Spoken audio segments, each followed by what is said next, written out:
Mm,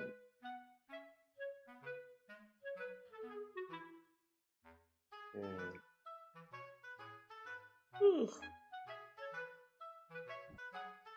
Hi guys. Ohayou morning.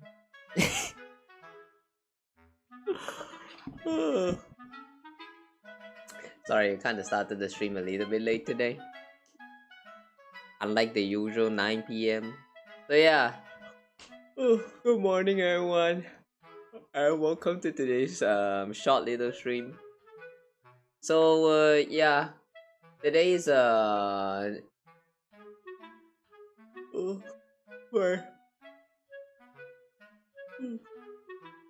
what?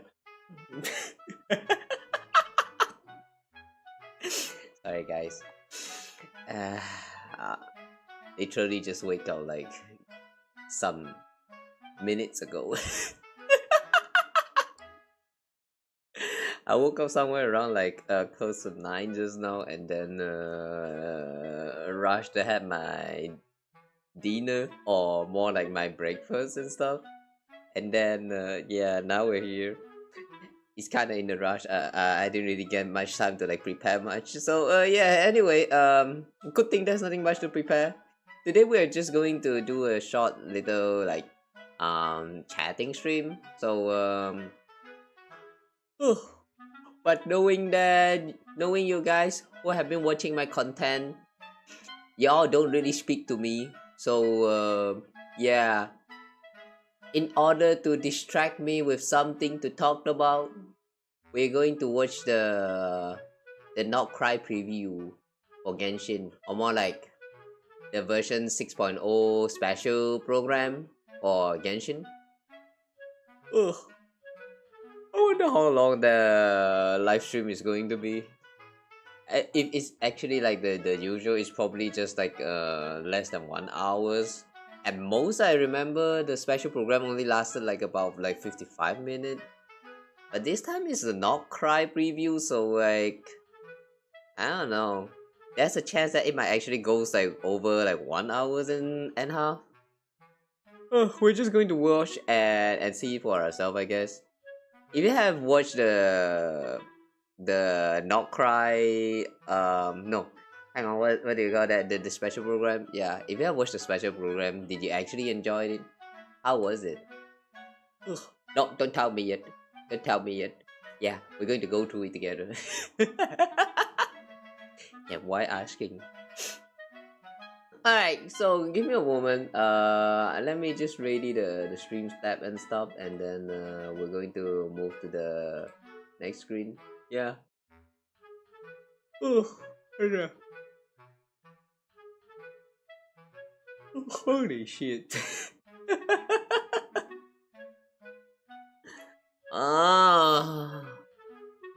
I'm not awake then.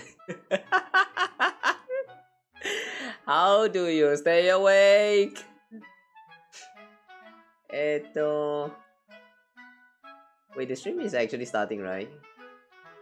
The stream has started, right? It's working, right?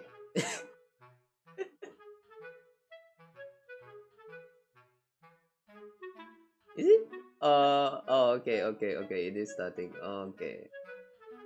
So yeah, anyway, let's watch the special program for this version 6.0 of Genshin. We're going to move here. Okay, wait oh, wait a second.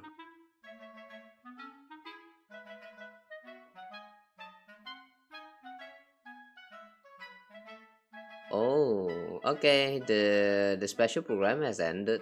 Whew! 1 hour and 42 minutes. That's long. Okay, now that's kind of long. Okay, let's watch this. Okay, wait let's move here. Okay. Alright.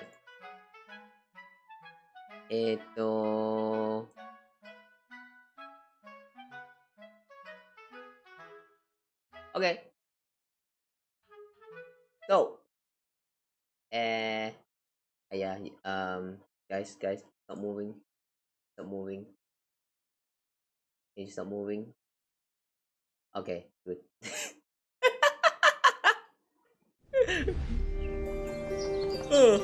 So yeah. Anyway, let's watch the special program, alright?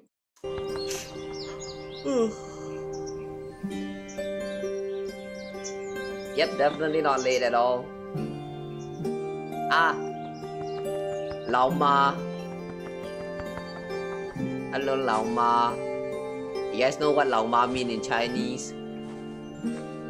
Lao Ma means your mother.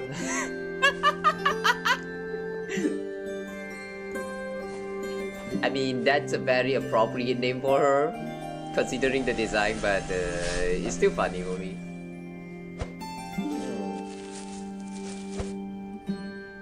I'm pretty sure a lot of you guys is going to call her mother anyway. So yeah, the more you know. Wait, these ferrets are also here in Nod Krai? What's up, travelers? Oh my god! And welcome to the Genshin Impact version Luna 1 special program. I just realized I'm Angelina that Danielle Sama, ever since we left Nefa. Liga, we have I'm never Nick seen Olsen, that ferret the voice anymore. Of Flint's. What What a happened to rare them? honor it is to meet such worldly travelers. Wait, Oh, yes, have we met indeed. her? Have we met them in and if you're Sumeru? looking at the Oh, wait, time, we did. don't worry, travelers. You're not seeing things. What are those We're here ferrets, ahead actually? of schedule. That's right. We're just here to kick Oh, yeah, things off right. with a little pre-show entertainment. Mhm. The okay, Genshin Impact caption. dev team will be the ones in charge of introducing the official version content. Which means we're off the hook for today, Hmm? right? Sort of. Part of the reason we're here is to keep travelers company before the show starts. But that's not all. The format of the special program is a little different this time. We'll actually be staying behind different. the scenes to watch it alongside all of you. Oh, so do we need to provide commentary at all or just enjoy it? Nope. To avoid impacting the viewing experience, we'll keep quiet while the official program is going on. Sweet. Once it ends, we'll summarize the new Oh. content awaiting us in version Luna 1. Hey, that's just like Gotcha. what I do Then most of the stay time. tuned for our summary, travelers. Oh, but we can chime in during the Imagine redemption code reviewing breaks. the reviews Got of it. the others. All right. right. I'm sure what everyone is looking Somehow I forward feel to like the I'm most stealing about today's content. special No. program is getting details about the Let's new not think that region. way. Obviously. I don't want to For feel bad. sure. And getting more information on who we might encounter there. Like, our two characters, of course. Exactly. So, while we have some time before the special this program again? starts, let's look back the on one what on we the know right. about Nod Krai so far. Yeah, let's do Flynn? it. Was it Flynn? The first time travelers came across the name Nod Krai was from Lieben Oh! in version 5.1. Lieben! That's right. The Travelers legend. also got the chance to hear more about Nod Krai in the version miss Lieben. 5.3 event on the Trail of Behemoths. This early information revealed two main I don't remember things. this boy. One, Nod Krai is an autonomous region in the southern part of Snezhnaya. And two, it's a chaotic Oh. place controlled Oh, by a wait. mix of influences from different nations. Is this the boy Right. that asked And you since to then, do some the devs have been dropping combat war bombs event? left and right. Like Oh, yeah. in the Song of the Welkin Moon web I event. remember That that was so little cool. little We guy. learned that Tavat used to have 3 moons.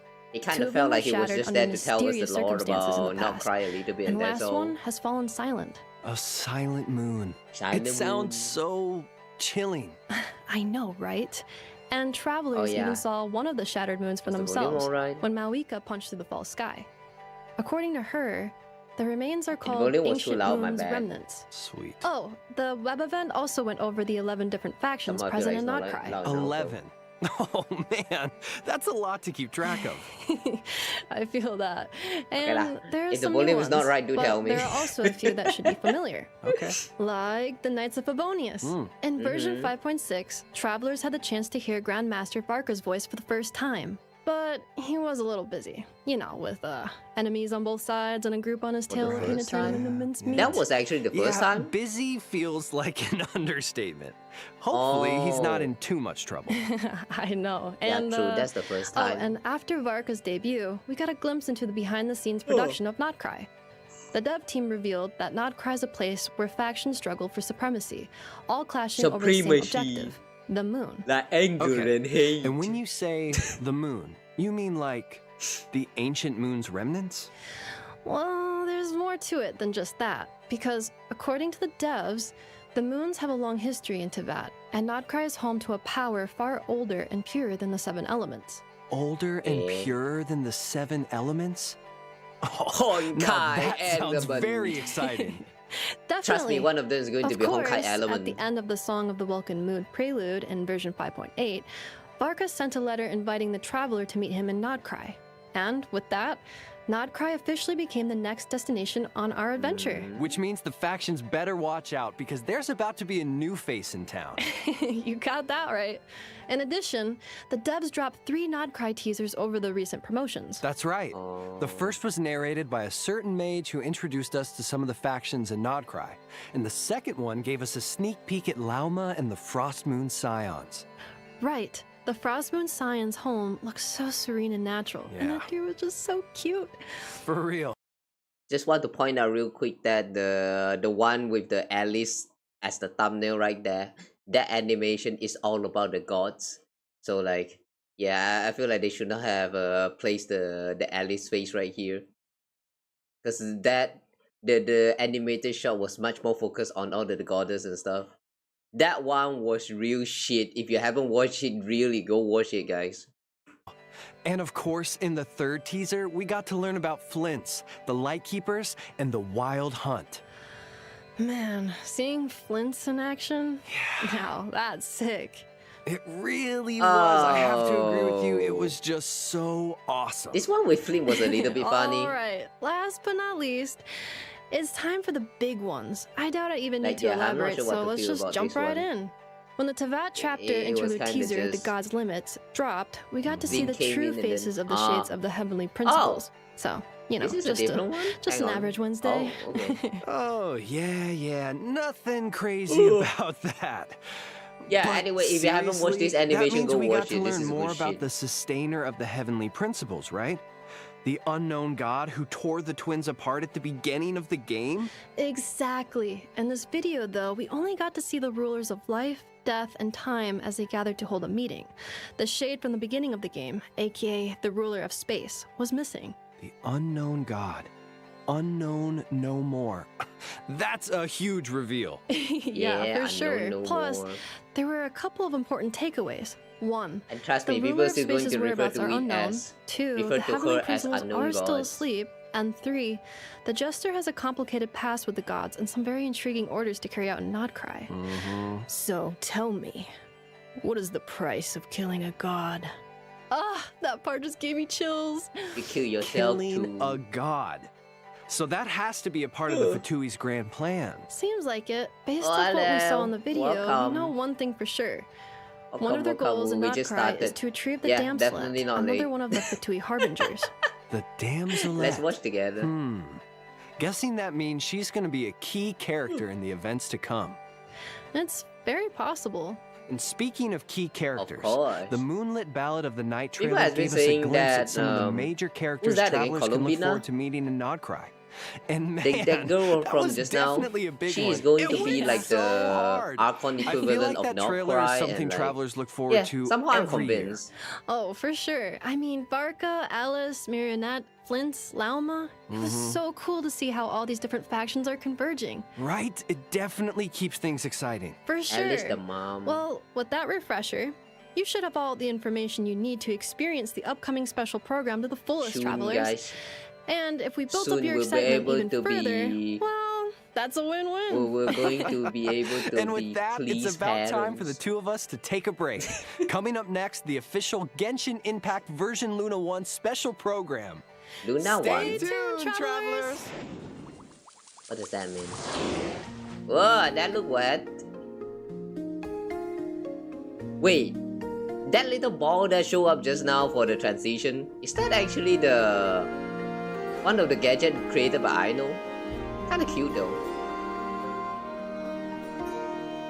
Oh, it's a 各位听众好 death! 呀，欢迎来到《原神月之一》版嗨本《空月之歌城市前瞻》特别节目的现场，我是你们的老朋友鸡哥。旅行者们，大家好，我是小罗浩，很高兴能再次见到大家。哎，几个，说起来，这一次我们采用了《空月之歌城市》还有《月之一》这样的命名方式，从版本名上看，就和过去的版本有些不一样呢。那没错，作为《原神》5年来啊第一个以新名字命名的版本，对于各位旅行者以及对于项目组的各位来讲，都具有非常重要的意义。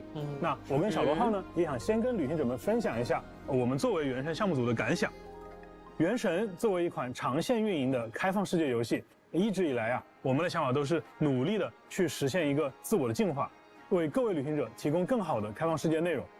比如过去的这一年啊，我们就在很多的内容上做出了一些新的探索和尝试。 Did they show that 但 name 这些 tag 探 as 索 usual? 和尝试呢，也是一定会持续进行的。比如如何能让接下来的故事不辜负各位旅行者的陪伴和期待，以及到底是什么样的内容能够超越玩家预期 Sorry, 呢？ Dad, I'm bad with 在之 names. 前罗德卡莱的幕后故事中，我们就和各位玩家分享了一些我们的思考。当时我们提到了2个点，总结下来就是原神团队创造内容的方式需要不断的进化，以及讲好一个故事，我们是不用纠结手法的。前段时间啊，我们也发布了一系列的前瞻内容，那大家对这些预告呢，也表现出了很高的期待值。整个《空月之歌》的大版本啊，是我们向角色、哦剧情和大世界等 Wait. The world character, gameplay, new benefit optimization, and the music. Seems like we have a lot to cover today. 多维内容进行高度融合的一次尝试。那在接下来的节目当中，我们也会一步步的 New 向旅行者们 surprises 揭示这些全新的内容形态。那么这些新的尝试和内容具体是哪些？我们将马上为大家揭晓。是的，千万不要走开哦。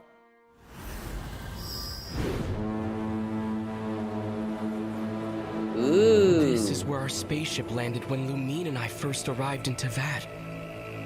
All I remember is Lumine waking me up and us leaving the ship. Oh. Came. It passed through all the graves. We're actually touching on the story of before the event of, I mean, the start of Genshin now. That's nice.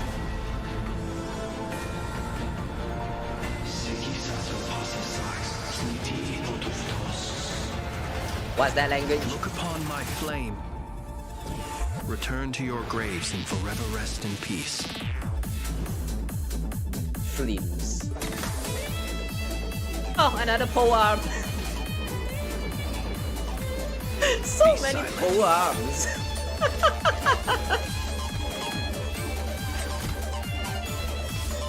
By the way, did you guys know that polearm character have no sacrificial polearms at all?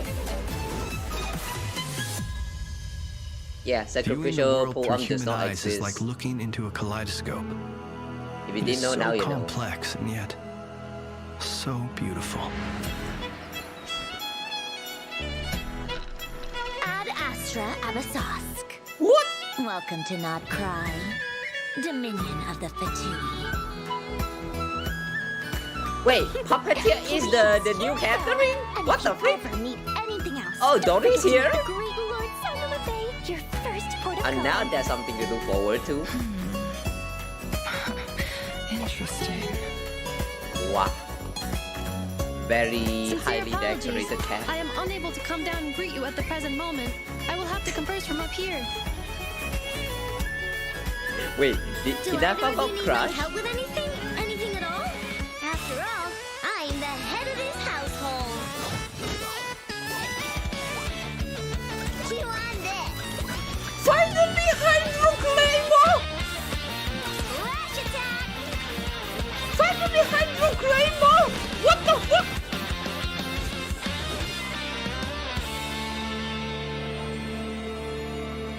I don't mind is I know, yeah. Kuvaki. In fact, It is a unique elemental force found only in Nod That's the Krai, or best. rather, a pure, primordial form of elemental energy. They say Kuvaki. that each of their moon chanters has had access to an ancient relic that what is lets them this? see the true past. I am still trying to piece together the many fragments of our past. It is a story not only of the Frost Moon Scions, but also of the moons themselves.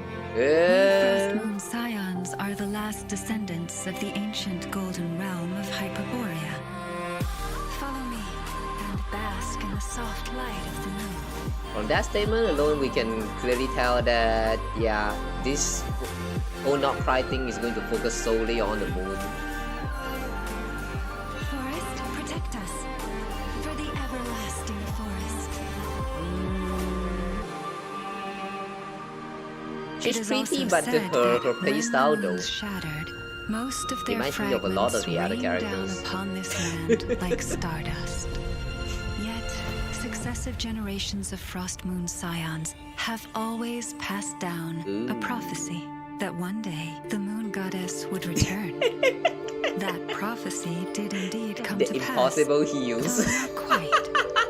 I still wish to return to the moon that belongs to me. The Fatui built their research facility on top of the remnant over on Paha Isle, but they've had their sights set Wow, on the this one is here 100% too. the Fatui's place. The Okay. sacred relic of the Frost that a Moon new boss? Scions. It's been stolen. Today's encounter is merely a courtesy call, a friendly warning, if you will. I strongly advise you not to stand in the Fatui's way. The Frost That's a Moon new Fatui Scions will agent. never hand over anything to the Fatui. With your blood, we shall draw an inviolable line in the snow. No irregularities detected in the duct. You're wrong. Just because Nod Krai lacks a ruler at I see present, laser that trap does not eye. mean it should not be ruled. We Fatui are simply I don't know. establishing a new order. Kuvaki ammunition fully Laser trap loaded. in this game never Assessing feels risk scary level to me. maximum. The Curatorium of Secrets has always striven to Whoa. abide by a policy of strict neutrality. We do not take sides with any faction in Nod Krai. Wow. Are we actually going to see some war happening this time? Has been intentionally Like actual hidden away. war? Are you wondering if your sister might be in Oh. cahoots with the Fatui? I'm not asking you to trust me. Just don't try and stop me. Take care. The moon can be treacherous. Damn. Oh, the build up from the past. Is it finally time to see where the build up goes? Oh my god, that was a very long teaser, and also it was very interesting. Although I do have a question though. Who the heck is this? This girl right here. She did not appear in the teaser just now at all. Does that mean she's not important at all? If that's the case, how come she's here? We don't see Vaka here, but she's here. What does that mean?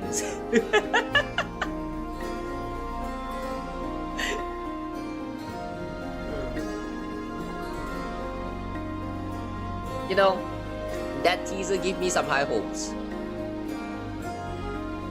It seems like even the cutscene is not a very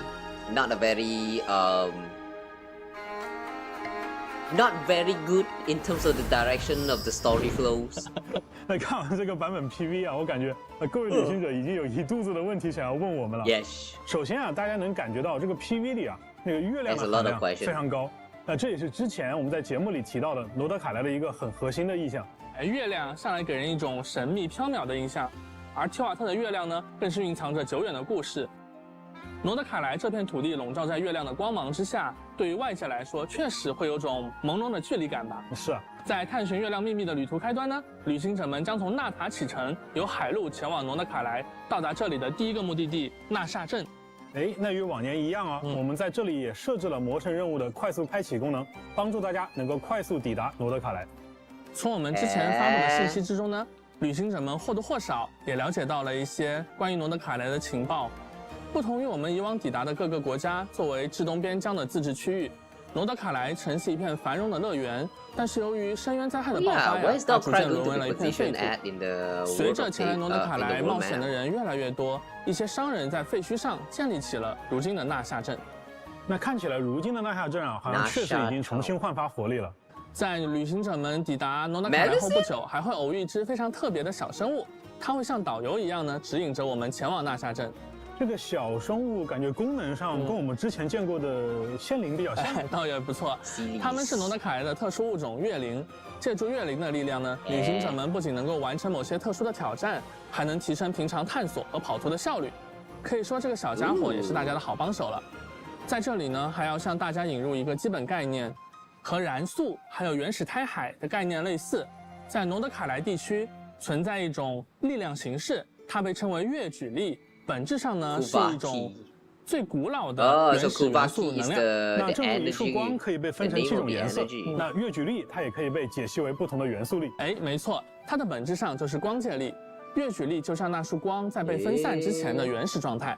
月举力它作为一种强大的自然能量，在罗德凯莱呢，居民们也会把它用在生产生活的方方面面。没错，我们刚才提到了纳夏镇啊，在纳夏镇里就随处可见各种月举力的装置，甚至还有一些开在这里的店铺，连招牌啊和店内的设施都使用了月举力啊，比如这里的罗素姆工坊。在罗素姆工坊中呢，旅行者们还可以兑换到5把罗德凯莱风格的锻造武器图纸。从全提瓦特各地汇聚而来的人们，利用这种来自月亮的能源，给罗德凯莱注入了充沛的活力，也产生了独属于这里的特别的风情。刚才大家有没有注意到，纳夏镇里有一个熟悉的店铺标志，里面的装潢还是须弥风格。我们的老师多利桑格马哈巴耶老爷也来到了罗德凯莱。不愧是我们的多利啊，就是一点点商机也不放过，甚至连店都已经开好了。旅行者们呢，或许可以从他那儿打听到一些重要的情报。至于要付出多少摩拉，这个可能就不太好说了。那刚才我们讲到月举力啊，其实除了纳夏镇，在罗德凯莱的其他区域，月举力的影响也是无处不在的。这种原始的力量呢，它直观地影响了罗德凯莱的气候、土壤、山石啊等等等等。那在罗德凯莱的不同区域，它也有着不同的表现形式。而生活在这里的生物，自然也都因为月举力的影响，发生了不小的变化。比如这里的植物和小动物都有着很独特的生态还有习性。不仅如此啊，还有一些盘踞在这里的。So basically, you're telling me the new power that we will get access to is just magnetic force. Look at that polar opposite like interaction and tell me that is not a magnetic force. 怪物，他们能够驱使月举力作为自己的攻击手段。But that's great. 当然了，我们的旅行者来到罗德凯莱之后呢，也能掌握和使 magnetic 用 force 月 is 举力的方法， yeah, 在大世界中完成解密还有挑战。既然月举力是元素力的原初形态啊，那这个是否也可以有那种使用类似于神经的外置魔力器官来引导月举力呢？那这里我们就要说一个在之前版本里的秘密了，对吧？在5.8版本当中啊，大家本来会发现伊涅弗它原本应该显示为神之眼的字体，那文字被隐藏了。其实啊，它使用的是罗德卡莱的部分角色会拥有的一个神秘装置，叫做月之轮。哦，那月之轮的力量啊，来源于3月。它的持有者呢也获得了驱使月之力的能力。因为力量来源跟神之眼有差异，导致它们在具备元素力的同时啊，元素反应的规则也发生了相应的异化。那这部分被异化的反应呢，我们就叫它月曜反应。月曜反应就是我们在玩法体系层面在反应上做的新的尝试。在未来的版本当中啊，包括刚才提到的月感电在内，我们将对多个不同的传统反应体系进行革新。那对于大家已经接触过的月感电呢，在这个版本也将有一位全新的角色，会加入到我们的体系当中。那我们也会在后面给大家介绍。没错，还有一位。除此之外啊，月之1版本还会加入一个全新的反应规则——月绽放反应。小罗浩，从设计师的角度来讲啊，我觉得再造2个简单粗暴的直接启动伤害输出的反应，我觉得显然不会让玩家产生尝试的意愿的。有道理。所以每一个新的体系啊，我们都尝试从队伍层面先定义它的概念。七哥，要不要你展开说说 ？OK， 那比如说月感电。它的本质呢，其实是一个通过自洽的规则，将各个角色在元素层面的一些直接贡献，转化为一个统一的、表达更明显的形态。原来如此，所以月感电反应造成的伤害是和所有参与反应的角色相关的。没错。那对于月绽放反应呢，它更像是将队伍中的角色进行了一次重新分工。比如哪些角色是负责积累资源的，哪些又是负责转化资源的。所以月绽放体系呢，在原本的绽放体系当中新增了一条规则，也就是当队伍产生原绽放反应的时候，将积累一种名为草木的活动资源。而具备月绽放反应能力的角色，他们一方面是允许队伍积累草木，一方面呢又能对草木进行不同形式的利用。所以这个规则呀，在很多其他游戏作品里，其实大家也有见过类似的形式，相信大家也会很快理解并且上手。那么在新的玩法体系以外，就剧情和世界观的层面而言，像古月遗骸、月曲力等等这些与月亮密切相关的要素，也将多方势力牵引到了罗德卡莱这一舞台上。因此呢，在我们这趟旅途当中，我们不只会结识来自罗德卡莱当地的新朋友，还会再度重逢很多早已熟悉的老朋友。那接下来啊，我和鸡哥就要向大家介绍几位来自不同势力的角色了。那我们就先从近的开始，我们从双叶之子势力的踊跃氏拉乌玛开始说起。双叶之子呀，他们是传说当中黄金国亥珀波瑞亚的遗印，他们远离文明，选择在山林之间的生活。他们聚集在如今称为西西岛的地方，以月神库塔尔作为信仰，虔诚地崇拜着月亮。而踊跃氏则是听取教众烦恼，为他人解忧的神使。拉乌玛不仅被教众们视为月神神谕的传达者，同时也是深受族人信赖的领导者。他在双月之子中呀，有着崇高的地位。另外呀，由于拉乌玛的独特体质，他和动物们的相处相当融洽，甚至能够听懂不同种类动物的语言，还能短暂的变身成半人半鹿的特殊形态，进行快速的移动。这里就要提到我们之前说到的新的内容呈现形式。比如啊，他在他的营地当中行走的时候，那双月之子的成员呢就会对他行礼来表达尊敬。而对于在西西岛受到了月举力影响的各种小动物，由于拉乌玛自己的特殊体质啊，他对这些小动物呢有比较特殊的亲和力。比如说这个野外的菱角鹿，它就会帮忙为队伍中的角色提供治疗。那还有的小动物呢，会给拉乌玛分享他们储藏的食物，甚至还会帮助我们去采集矿石。我们认为就是一个开放世界，它的真实感是呈现在角色的身份、能力以及他所处的环境之间的交互能力上。那比起只有大段定式的演出而言，我们认为这种融入在日常游玩行为当中的设计是减少了打断感跟刻意感，更有人情味的。我们将以往只能通过阅读物或者动画表现来传达的内容，以自然的形式融合在了大视野生态当中。希望这种尝试呢，不仅能让旅行者的冒险之路更为沉浸，还能让喜欢探索和交互的玩家呀，在接触到这些细节的时候，能感受到一些额外的惊喜。没错。那拉乌玛呀，它对于月举力的亲和，不只是体现在生态交互能力上，还体现在自己的玩法设计当中。那就像刚才我们提到的一样，拉乌玛呢，它是月绽放反应的核心角色之一。根据草元素月之轮的力量，拉乌玛可以将全队触发的绽放反应转化为触发月绽放反应。而拉乌马还可以通过消耗草鹿来增强队伍当中各种绽放反应的伤害。She's 值得一 introducing 提的是 Luna 啊，像 Blue. 拉乌马这种拥有月 Does 之 that 轮 means 能够支 characters 持月绽 like 放反应的角色啊，他们各自都还拥有一些 Kawa 特殊的 will 伤害手 also 段。 get a 那这 boost? 些伤害呢，也会被视作月绽放反应伤害。所以拉乌马呀，它不仅是绽放体系当中的一个强力的辅助角色，它自称也可 Kawa 以 might be great 打 again, 出月 guys. 绽放反应伤害。哦，又能辅又能打。没错，那拉乌马的元素战绩啊，可以降低敌人的草元素以及水元素抗性，而它的元素爆发呢，则会提升整个队伍绽放相关反应的伤害。此外，由于月绽放产生的特殊资源草鹿的存在，拉乌马可以长按元素战绩，额外消耗草鹿来积累一种名为月涌的效果。月涌会为拉乌马元素爆发的效果带来额外的增伤次数，同时呢，也会直接造成月绽放反应伤害。那几个除了月绽放，那之前我们旅行者们就接触过的月感电，是不是也要迎来新成员了？ No 有 idea what 的 all 兄 that 弟，有 means. 的。那除了霜叶之子以外啊，在罗德卡莱，我们也会接触到 I'm 其他的 looking 势力。 forward to 比如 the 大家 release. 非常感兴趣的一个势力叫做直登人。在魔神任务当中呢， Like 我们就会 keepers. 结识直登人当中一位用词文雅、有贵族气质的神秘成员， Oh, 叫克里 this is 洛 like ·楚德米洛维 keepers. 奇·菲林斯。哎，我们在5.5版本中的圣遗物故事和之前的新版本预告中，曾经和旅行者们简单提到过关于直登人的故事。那是一个守护 Wait, 罗 they 德卡 have 莱 dropped 自 hints? 由和 I didn't 和平 know. 的古老组织，长久以来对抗着深渊无休止的入侵和狂烈。那直登人这个词啊，顾名思哇义，离不开手里的一盏提灯。不过这盏灯的意义啊，不仅仅是为了照明，还是他们对抗狂烈的武器。哦，而这一点啊，在大世界生态上也会有所表现。当直登人 Oh, 的 look 提 at 灯 that 靠近危 lantern 险的时 hanging 候， on 它 his- 会转变为警示危险的色彩。而作为经验老道的哇直登人菲林斯，甚至可以听懂狂烈发出的那些 Wow, nice special 常人 effect. 难以理解的低语。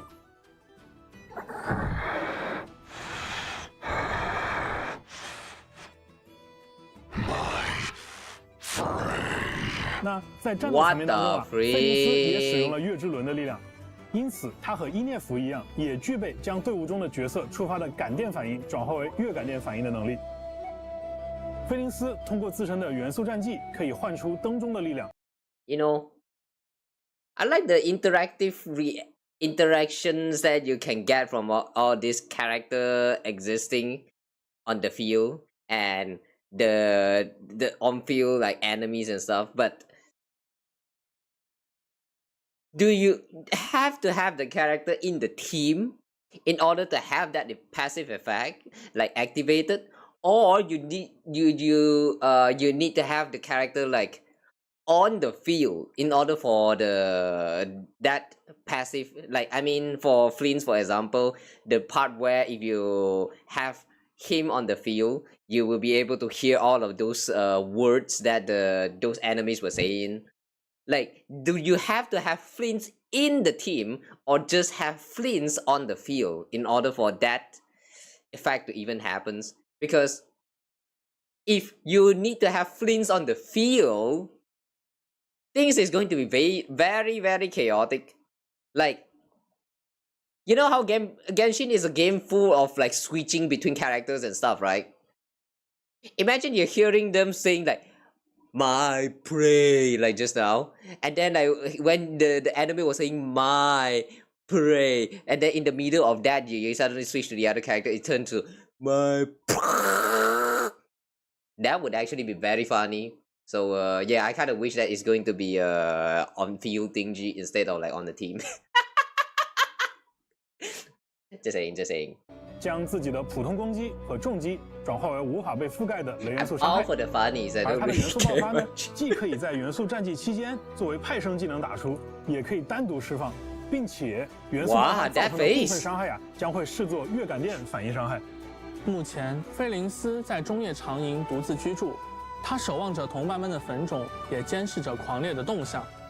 旅行者在这里探索的时候，说不定会有一些奇特的遭遇。哎，那刚才啊，我们为各位旅行者介绍了2个相对神秘且古老的势力。那接下来出场的这个势力啊，听名字就很轻松活泼啊，甚至可能有点稚气。之前我们公布罗德卡莱的各个势力的时候啊，也观察到很多旅行者觉得这个取名风格跟其他的势力有点不太一样啊。对，你说的一定是叮铃哐啷蛋卷工坊。对，想必啊能给工坊取这样的名字啊，这个工坊的主人也应该同样有趣。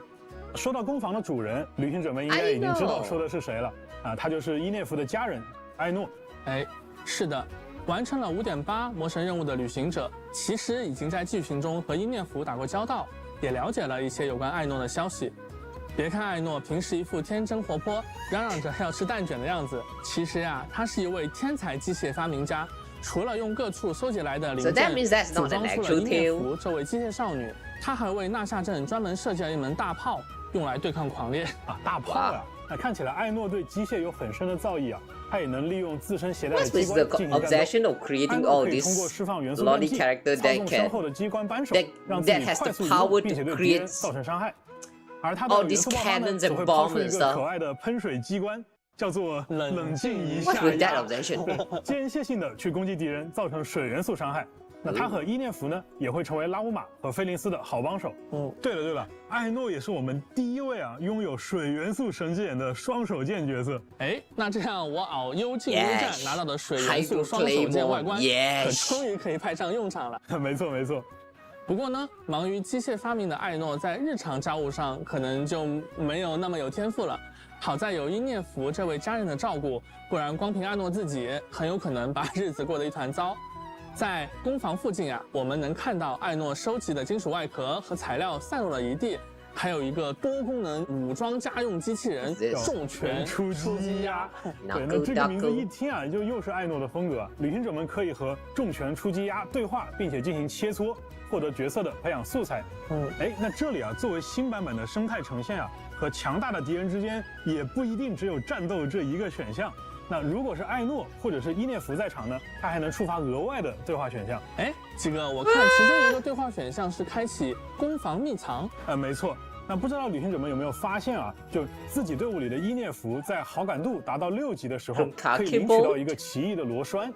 而在新版本的探索当中呢，也会有其他的方式获取到更多的螺栓。消耗一定数量的螺栓，就可以在工坊秘藏处兑换专属于艾诺和伊涅弗的独特道具。那拥有道具之后呢，艾诺和伊涅弗的一部分外观还会发生变化。我们刚才介绍的3位新朋友啊，都会在《空月之歌》城市的魔神任务第1幕《雪浪与苍灵之舞》中登场。而在任务开始后不久，我们就可以和艾诺相遇，随后呢，就可以直接邀请他加入旅行者的冒险队伍了。哎，那太好了。那随着故事的展开呀，我们也将会对3位新朋友有着更加深入的了解。顺便一提，在诺德卡莱的一些地方，让这些来自诺德卡莱的角色和当地的居民互动，居民们也会根据角色的不同呢，做出不同的反应哦，甚至有可能从他们身上收获一些小小的馈赠。这些不同势力的角色的确都很有魅力啊，大家也一定很期待在新版本的魔神任务剧情当中，他们会有什么样的交集。不如请小罗浩为旅行者们简单介绍一下有关这次版本魔神任务的情报吧。好呀。首先想和各位旅行者们聊一聊的是，在这次新版本在剧情安排上会有一些变化。我们也从过去的剧情中积累了一些经验，我们意识到呀，有时或许需要打破陈规，根据最好的体验预期重新编排剧情。刚才为大家介绍过的角色，像拉乌玛、菲林斯还有艾诺，他们的背景故事和魔神任务的展开密切相关，因此在本次我们将传说任务和魔神任务两者紧密整合在了一起。这不会是一个新的陈规，而是在空月之歌城市这个版本最适合为大家讲故事的方式。比如说，在空月之歌城市的魔神任务剧情中，旅行者们将会与身为双月之子永月使的拉乌玛一同深入到对抗愚人众的冲突里。旅行者会逐渐了解到拉乌玛的过去，并对双月之子想要守护的月神产生更加深刻的认知。而在直登人菲林斯，在和他相处的过程当中，我们还会直面狂猎的威胁，在旅途中感受到直登人誓死守卫诺德卡莱的那份坚持。而空月之歌 PV 中出场的其他角色，包括愚人众的执行官木偶、月之少女哥伦比亚，以及密文馆的老板奈福尔和他的合作伙伴雅科达等等，也同样将在空月之歌城市版本中和各位旅行者见面。当然啊，我们熟悉的老朋友西风骑士团大团长法尔加，他似乎也在纳夏镇的旅行者们留下了一些线索。你刚才说到了少女哥伦比亚，那她作为从东野鱼系就露过面的角色。在新版本啊，她的称呼也从愚人众的执行官变成了月之少女。那小罗号今天是不是可以跟旅行者们再透露一下其中的一些缘由？当然可以啊。那我们就要从久远的过去，夜空中曾挂着3轮明月的时候说起。对，我觉得也没有必要那么久，对不对？那碍于篇幅限制啊，那我们今天还是简要一些。从之前已经释出的信息中，旅行者们或许已经推测出少女和月亮之间有着紧密的联系。当新版本大家前往纳夏镇、西西岛这些地方的时候，还能见到罗德卡莱特有的星月神像，上面雕刻着的呢就是曾经的少女。罗德卡莱其实是少女的故乡，是她诞生的地方。你刚才说到曾经的少女，那也就是说呢，少女被当作神明来崇拜，已经是她加入愚人众之前的事情了。没错。目前呀，少女出于某些原因离开了愚人众，暂时长生在西西岛附近。那既然罗德卡莱的不同势力都是为了月亮聚集于此，那么少女呢也必然会跟各个势力之间都产生一些关系。那关于新版本的魔神任务的更多内容呢，就请旅行者们亲自前往游戏内探索了。对了，虽然在这个版本传说任务跟魔神任务进行了整合，那我相信大家肯定很关心那我们该有的奖励会不会被落下？我在这里我在这里告诉大家就是对应的角色培养材料和原始奖励将会跟随魔神任务完成的500原始奖励一同送出，所以旅行者们在完成任务之后不要忘记领取哦。那么在剧情方面，除了上述的变化之外呢，我们还会推出一个全新的内容模块，叫做剧所，为旅行者们展现角色在吉瓦特生活的种种剪影和片段。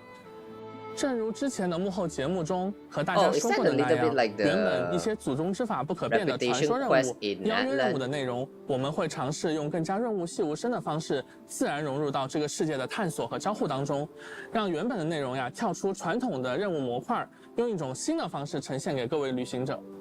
既然是剧所那顾名思义，也就是旅行者跟小伙伴们相聚的场所了。是的，在剧所里，旅行者们不仅能够随时和伙伴们聊聊天，也能够推进和他们有关的大大小小的特殊事件，体会他们所经历的生活。在完成这些事件的过程中，逐步了解到他们所属势力的更多信息。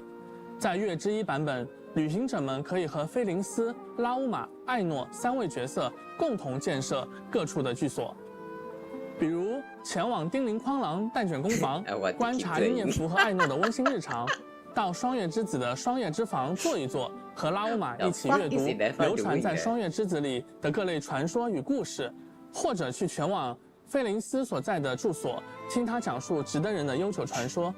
旅行者们在剧所内消耗冒险中获得的月之印，还能够提升剧所的共建等级，升级剧所也能获取不少奖励。这里需要特别说明的是，在诺德卡莱，少女也拥有一片独特的区域，那是新生之月驻次的圣所，被称为银月之庭。那在这个银月之庭当中其实少女会向你提出一些小小的请求，或许是哼歌，或许是谈心，对吧？或许是和你一同在月光下漫步。那当你在回应这些请求后呢，少女还将答谢你的好意，为旅行者在罗德卡莱的冒险提供强大的帮助。鸡哥聊完了新角色和新剧情，我们是不是可以揭晓旅行者们很关心的这次新版本活动起源的安排起源那这么多的新内容肯定是要和新伙伴一同冒险的。在月之1版本的上半期，拉乌玛和纳西达将会迎来盖里奥夫。不仅如此，新的极路祈愿也将在上半期开启。那看到纳西达的旅行者应该能猜到这次的极路祈愿有大量的须弥角色出场。那各位关注草元素策略体系的旅行者们不要错过。5星法器仿叶天境也将在上半期武器活动起源当中出现。而在下半期，菲林斯和叶兰将会加入活动祈愿。4星角色艾诺的获取概率也将大幅提升。全新5星长柄武器血染荒城也将会出现在下半期武器活动起源当中。除了全新武器外，月之1版本更新后还会增加2套全新的圣遗物：穷尽视线之夜和访月的夜歌。旅行者们可以通过挑战全新的助生秘境来获取它们。介绍了这么多内容我觉得可能也需要一些时间让大家消化消化。那不如我们来看一条有趣的短片， As 直观的 usual, 了 they 解一 just 下 have to 罗德 hide 卡莱 all of 独特 that 的自然环境 information. 吧。 Why? 接下来还会有我们的研发同学为大家带来罗德卡莱的生态、势力和版本活动信息。哎，补充一下，也包括大家非常关注的愚人众相关情报哦，大家请千万不要走开。All right, that is a loads of information. Okay.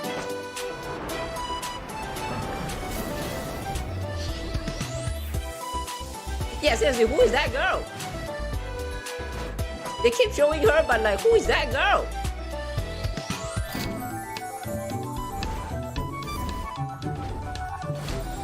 Here in Nod Krai, the power of Kuvaki is not to be underestimated.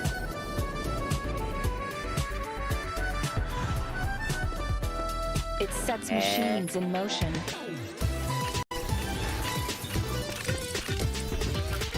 I wonder if by the end of the Nod Krai chapter we are going to touch Fortifies the the moon. creatures of this land.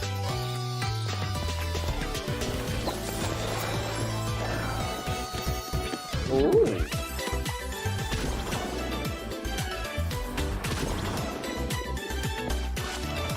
Kuvaki affects everything, even the weather. It is the power to attract and repel. Yep, that's just magnetic force.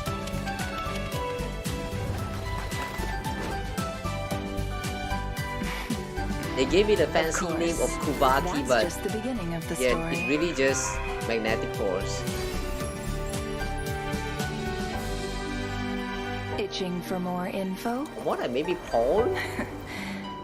Stop by the Curatorium of Secrets, and we can Curatorium? exchange stories. Eh. I kind of like her design. Angelina, What? can we talk now? I think so. Wow, okay. That was a lot of information, wasn't it? Yeah, so much cool stuff. The dev feel team didn't them. hold back, that's for sure. Totally. From the characters to the story, there's just so much to take in. welcome, Okay, what are you looking forward to the most so far? Well, meeting the damn slut for sure. She's just so cute. Oh, so not because of her identity, the plot, her Lauma romance, Nod or Krai stuff like that. flames. Just the cuteness Oh, factor? this is the code? The most important That's factor, long. you mean? Right. How could I Oh forget? yeah, guys, remember to use your redemption code. Well, the lunar reactions also seem super cool. Being the lazy Anefa ass, and I'm just going Flint to can open both up convert my, electrocharged reactions into lunar-charged reactions. What's this app and again? Lauma Lab? can convert Yeah. bloom reactions into lunar bloom. Thank God That's Hoya Lab right. exists. And since Aino is Hydro, she can help trigger both. Oh yeah, the team comp is really coming together. Definitely. Oh, wow, that was fast. Looks like it's time to hand things back over to the devs. That's quick.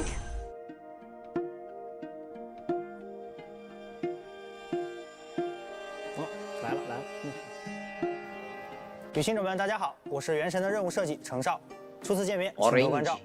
旅行者们好，我是原神的关卡设计魔王。接下来的时间呢，就将由我们两位继续为大家带来更多关于诺德卡莱的情报。哎，程少，你看了刚才的短片没？里面其实介绍了很多关于诺德卡莱的有趣的生态环境的。的确，旅行的重要一环就是了解新区域的风土人情嘛。说到风土人情，我们也希望诺德卡莱能带给旅行者超越以往的、更新鲜、更有沉浸感的体验。不知道你还记不记得刚才鸡哥他们提到的一些势力，像是双月之子啊、直登人这些。哎， Oh 记 yeah, 得。pause for a second. 感觉啊，他们 I do have one question after going in so far. Is that all of these things that they have been showing here right now, are they going to be available in version 6.0 or is this including the future versions after 6.0? Because this is a lot of things. Like I'm talking about like just now when they reveal about all this quest and with the interactive features and all that stuff. Because if all of this is actually in version 6.0, that's a lot of things. Like actually too many things. I don't know. That would mean like there is a lot of things to explore, but at the same time though, I don't know. I'm a little bit worried about like needing to spend much more time than usual in the game as comparing to what we have to do right now. So yeah, it's worrying me a little bit, but not too much because good like having many content is always good content. However, though, is all of this going to be in version 6.0? How many regions is all and yeah, the quest, world quest and stuff is going to be available in the next version? That is what I want to know right now. So yeah, how they 跟 talk 旅行 about it. 者比较友好，甚至我觉得啊，应该能跟旅行者成为朋友吧。完成一些跟他们相关的任务 The Isle of 也可以获得 Cold 丰富的 Moonlight 奖励。比如说呢，在双月之子所在的西西岛完成特别的世界任务，不仅可以了解到这片土地上尘封的秘密，还可以获取一把双月之子风格的单手剑。但是啊，魔王，我听说了 I like that 罗德卡 sword. 莱啊，它是一 The 个势 design 力错综复杂的地方，肯定有势力对我们 Somehow 不那么 reminds 友 me 好 of 吧？Keyblade. 刚刚也提到了， Why？ 诺德卡莱并非一片我们以往所熟知的富有秩序的区域，那自然呢也存在着一些暗流涌动的地方。就拿大家非常熟悉的神像来说吧，在这里呢，因为对古月遗骸力量的争夺，不同区域的金月神像外观也都各不相同。有的神像呢已经完全被金属装置所包裹了起来，而各种原因就不得不提到诺德卡莱另一个非常重要的势力，也就是鱼人众。鱼人众，哎，果然来了吗？让我们一起看看这个旅行者的老对手在诺德卡莱又整出了什么新花样吧。在刚才的内容中呢，大家已经看到，执行官木偶现在正活跃在诺德卡莱，而在他的带领下，鱼人众迅速的在坠落的古月遗骸上建立起了一座 Wait, she's going to replace the Catherine that we have been getting so far? 听名字呢，大概就能理解了。 That's weird. 月举力啊，是提瓦特大陆最古老的力量。 That means we are not going to get Catherine in version 6.0. 肯定 Not 不 in 会 Nod 放过这 Krai. 次机会。Oh, that sucks. 遵照最高指令，苍星盛世呢， No more Catherine, 从制 guys. 东本土而来的大批鱼人众精锐部队都已经汇聚在了诺德卡莱。他们在试验设计局利用周边的资源，生产了大量的以月举力为能源的战争兵器。 Wow, 在 new 诺德卡莱 dash 呢，也形成 move. 了一股强大的军事力量。我感觉 That's impressive. 从蒙德 Wow. 的先遣队到枫丹的特务组织，这个鱼人众的科技水平一直在进步啊。看起来是不是也变得更难对付了？有可能。不过这些兵器既然是用月举力开发的，我们是不是也有什么办法可以反过来利用这一点对抗鱼人众呢？哎，有的，兄弟，有的。在诺德卡莱啊，旅行者使用月举力时，不仅可以利用它神秘的吸引或排斥的力量完成关键解谜，也可以啊利用这种力量夺取敌人的武器，甚至还能打断他们的 Mine 计 now, 谋。friend. 哎，话说回来，部署了这么多军事力量，在诺德卡莱，相信大家都好奇，鱼人众到底要干什么？其实啊，如果旅行者们对这件事情感兴趣，可以在版本更新后自行前往一探究竟。不过可要小心了，试验设计局呢，作为鱼人众的地盘，自然也是戒备森严，非常危险。这可难不倒我们旅行者。虽然戒备森严啊，但是实验设计局结构复杂，总有空子可以给我们钻。旅行者可以选择从正门闯入，直面鱼人众的阻拦，或者可以选择掩人耳目， That's a huge ass 利用建筑 shield. 中的管道等结构偷偷潜入。而当我们 So 深入 much 实验 better 设计 than 局内部 Terra 之后， shield. 还会发现许多安保机关。旅行者可以选择用月举力来解除它们。 Yahoda. 有趣的是，利 Oh, 用 so 鱼人众 that's 的 the 清扫 Yahoda. 单元，我们还能进入 Still don't know 一 what she 些 does. 神秘空间。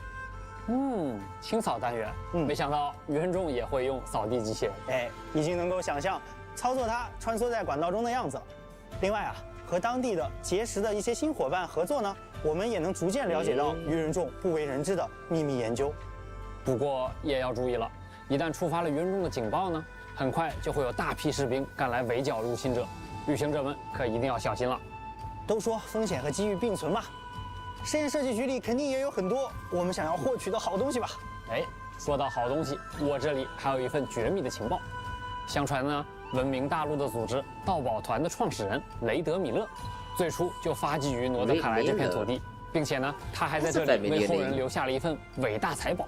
而关于他的其中一份线索，正藏在试验设计局之中。哦，传说盗宝团伟大财宝，感觉要素齐全了。这份财宝，相信我们旅行者是势在必得了。那可说不准。据我所知，其他不少势力也都对这份财宝觊觎已久。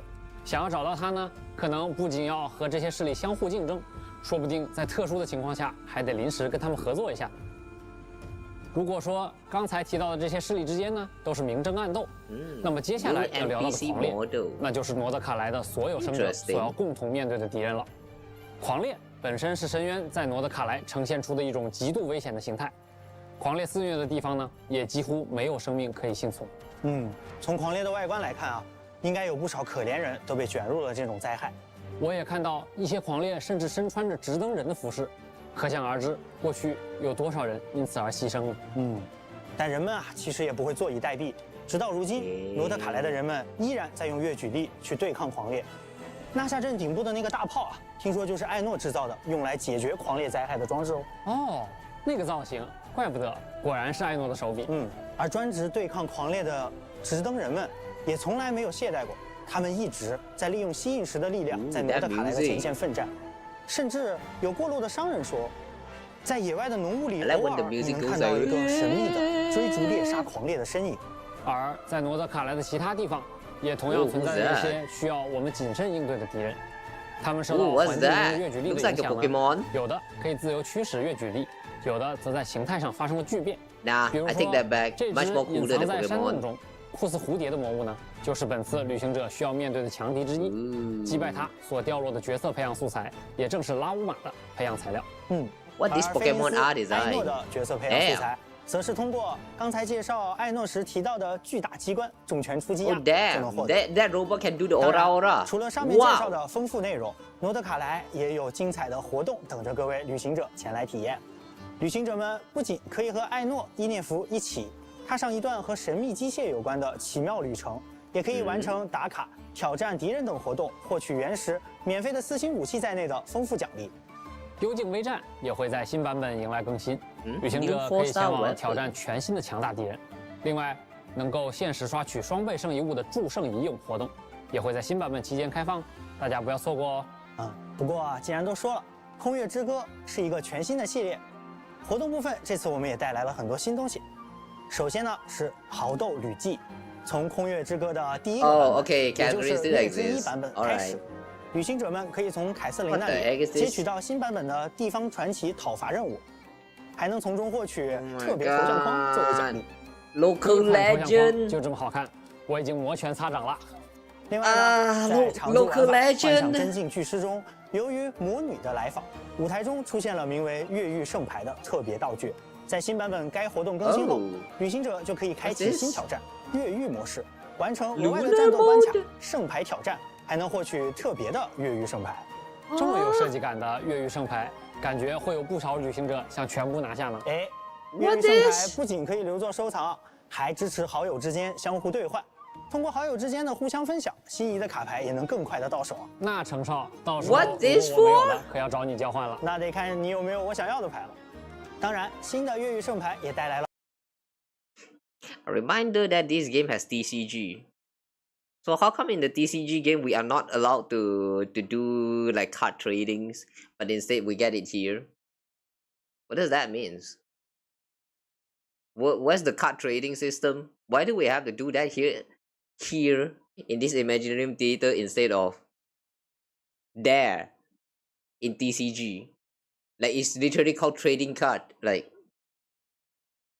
trading card game. Where's the trading part? I mean, I personally don't mind it. I don't really play TCG too much, but yeah, just something to think about. 更多的原石和道具奖励。另外呢，会想游记也将迎来更新。Oh, Nahida is getting a farm. 5周年 Okay, nice. 大家熟悉的音游活动也更新了全新的周年专辑，和各位在音乐中一起庆祝走过的第5年。Oh 新的 damn! 谱 I 面 haven't 主题 even 呢 played 也 this 迎来 much 了更 of 新， this 西诺 game 宁、 mode. 神里灵华、迪卢克的谱面也都将上架商店。那自然啊， Ayata's layout looks nice. 我们也准备了很多新的角色牌面和内容。哦，这张新的卡牌的效果有点好看。角色邀请、热斗模式、促进演练，这些丰富内容也等待着各位牌手前来体验。哎，魔王，你还记不记得之前项目组的同学跟旅行者们预告过，有一件关于游艺旅文的事儿，想要跟大家分享。游艺旅文，让我想想。好像说是把它打磨完善以后会常驻在游戏内。没错。那么新版本呢，它来了。哦 ，this one， 更新后啊，旅行者就可以领到一个笔记本，其中记录了游艺旅文中角色和旅行者之间的点点滴滴，并且还有一个小惊喜，领取笔记本后就可以前往到期的冥神大社，在这儿也会出现一处特别的场所。想起以前每天去名胜大社找巫女姐姐求御神签的日子了。哈哈，现在可不只可以求签，还可以许下别的愿望。只要悄悄写下想要见到的伙伴的名字，说不定不久之后，你就能和他在大世界的某个角落相遇哦。不仅长久，还可以许愿想要见面的角色，确实特别的好。哎，接下来是不是到了 Instead of 我期待 wishing, 的 that's 福 kind 利 of 文 like 化环节？没错，那么也请旅行者们稍事休息，稍后将会为大家带来 spending 游戏内 time 外的 system 更多 in 分享内 the 容。 in Zenler Zone, a little bit similar to that, I believe. Well, that's interesting. You can tell that in this Nod Krai's, at least in version 6.0 right now, they are trying so hard with these interactive elements. Oh, what the? This art style. Is this a fan animation? Or is this intentional?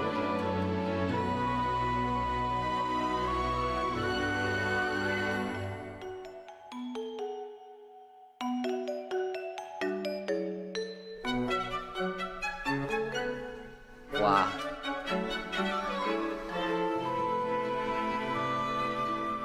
Wow, this 3D art style is a little bit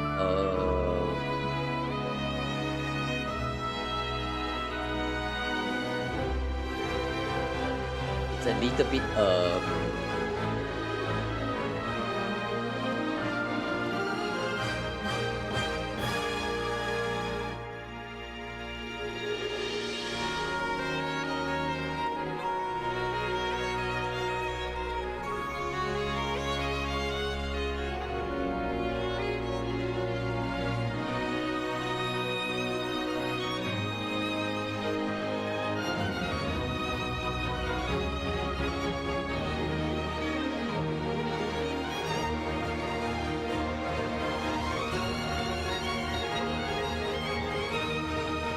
why he dancing?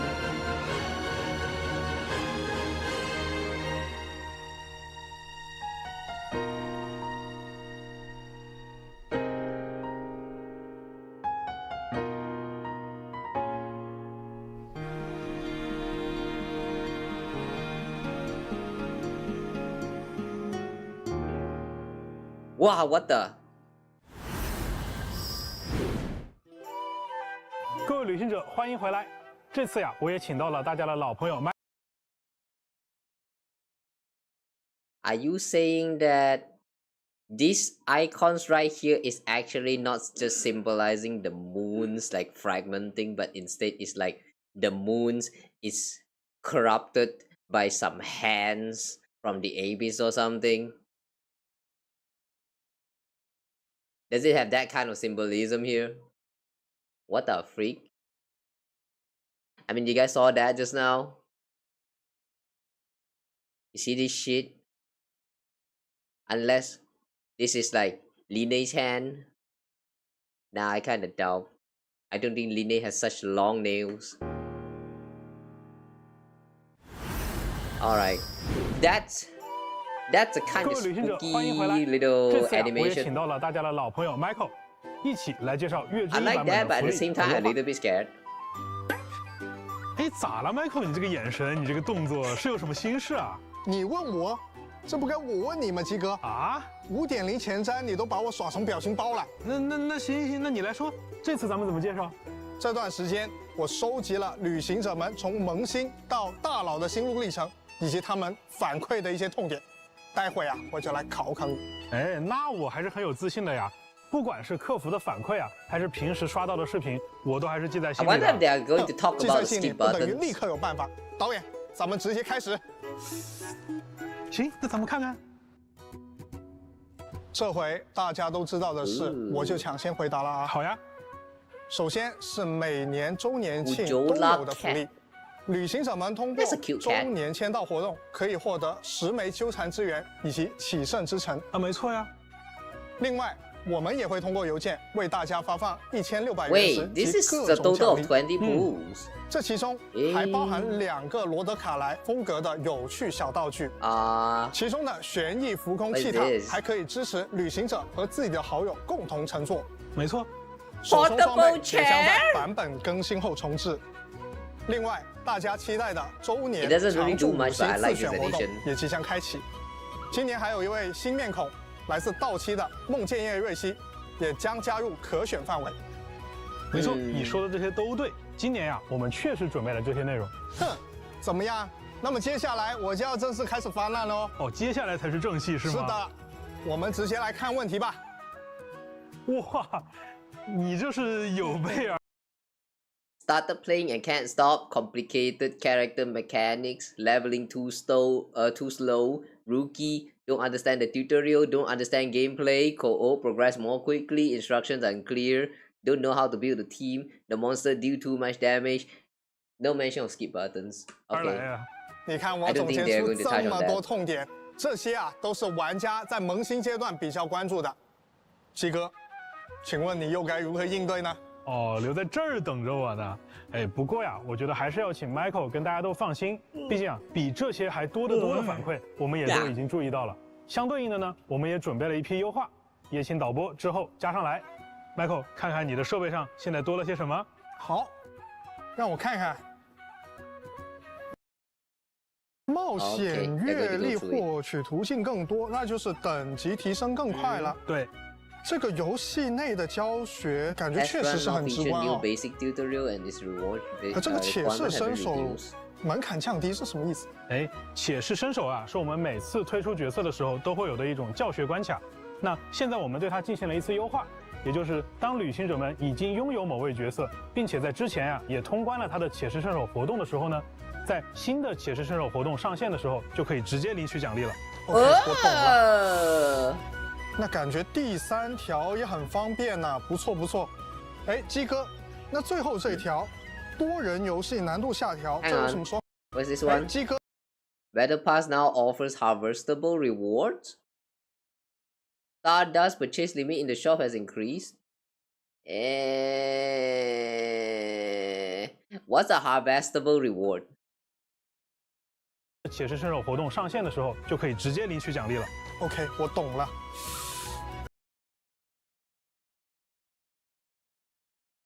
那感觉第3条也很方便啊，不错不错。切 ，this one only concerns those who actually purchase the battle pass. 切，哎，鸡哥，那最后这一条，多人游戏难度下调，这有什么说法吗？哎，这个我也必须解释一下啊，因为在原神当中啊，寻求多人游戏组队的旅行者，其实有很大一批，他并不一定能够单独挑战游戏中的强敌或者高级秘境。而我们默认设置的这个多人难度的调整规则呢，其实是以大家都有独立挑战的能力为前提的。那这就会导致他们在联机抱团取暖的时候啊，有时候会遭遇更艰难的战斗情境。因此，我们在新版本之后呢，下调了大世界以及部分材料产出秘境的联机难度。哎，确实啊，过去呢，我带同事过本的时候，偶尔也会小翻车一下。哦，原来你也有这种情况。是的，但现在的话，带同事过本就更有效率了。哎，等等等等，我好像被你带跑了，这才说到哪啊？继续继续。那接下来我就要为和我一样的老玩家。Cumbersome resin consumption, artifact optimization, character leveling, burden reduction, crafting bench optimization, not enough inventory space, hard to find all chests, exploration, heavy burden, reluctant to use items. Oh, this one is very understandable. I never use items. All for collection purpose. Fixes complete collection, low cap, not enough materials. 说话了 ，Still no skip button. 其实我们玩了好几年原神，期间也遭遇各种大大小小的问题。相信这些问题啊，我不说，你心里都应该有数。那对于我们这些老玩家，你又准备了哪些惊喜呢？哎，那对于老玩家而言啊，那我当然也等一下，我还没说完，我觉得还得单独再提2个事儿。还有单独要提的事？是的，很重要。第一个就是每日刷体力。哦。虽然之前啊一直都有优化，比如5.8版本优化了一些，但是这么久了还只能用40点体力合成一次浓缩树脂。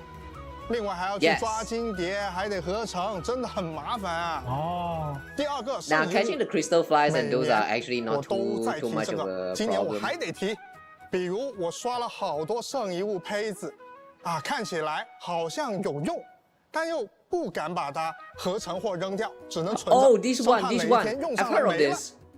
弄得我现在都爆 They 仓 actually 了。 mentioned this in one of the 那 well the Michael 说 patch 的这个 note. 问题也很 The 具体啊 death note, I 除了 think. 萌新玩家以外，我们也在为提瓦特的老玩家们准备一些优化 I 内 like 容。 this addition with the 那在这 artifact. 些优化内容当中呢 ，Michael， 你 Yeah, 刚才的 wait, 问 wait, 题 wait. 都是能得到解决的。要不我们继续看看？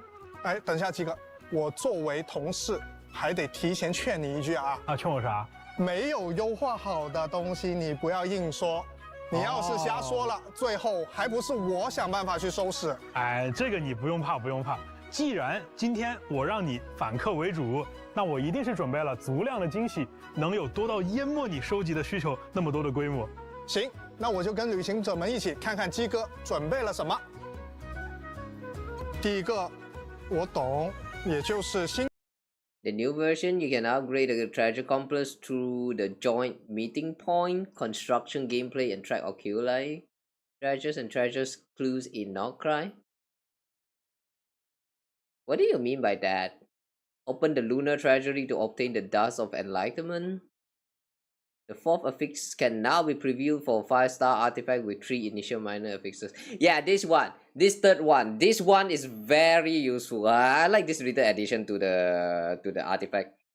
This is by far one of the best addition to the artifact grinds. I like this addition so much. Now you can just throw away all those trash that you really don't need anymore. Optimizes a method of claiming bonus rewards. Okay, I don't know about 1, 2, and 4 though. 版本只要我探索到一定阶段，就能直接找齐这些宝箱跟神童，对吧？对。啊，这个不多说了，确实很方便啊。第二个，我看演示 Alright, that is very 就应该 convenient. 纳塔的部族秘藏，这个也很不错。毕竟启圣之城对我来说呢，肯定是比祝圣之城更珍贵的。那你再往下看看。Hang on, only lunar treasury. Oh, so that means for the ones in the past, like the ones in Netland, if you have already opened up the treasury door, you can't really like get any of this extra dust of enlightenment. That's too bad. 第三、第四个，哎，对，这是我需要的，要不鸡哥你给我们讲讲细节？哎，这第3条和第4条啊，我要一个一个说。首先是大家都很关注的圣遗物的问题。以前呀，有很多旅行者就跟 Michael 所说的一样，拿到了非常多的3次条的圣遗物胚子。那你们总想看看，哎，我把它强化到+4之后能出什么好词条？但是从月之1版本开始呢，大家就不用这么麻烦了。所有的圣遗物从一开始就会直接显示它还没有解锁的词条，这样就可以减少了很多操作的时间和资源的消耗。除此以外呢，我们也支持旅行者直接使用祝圣油膏和祝圣精华来填充祝圣之霜的萃取进度了。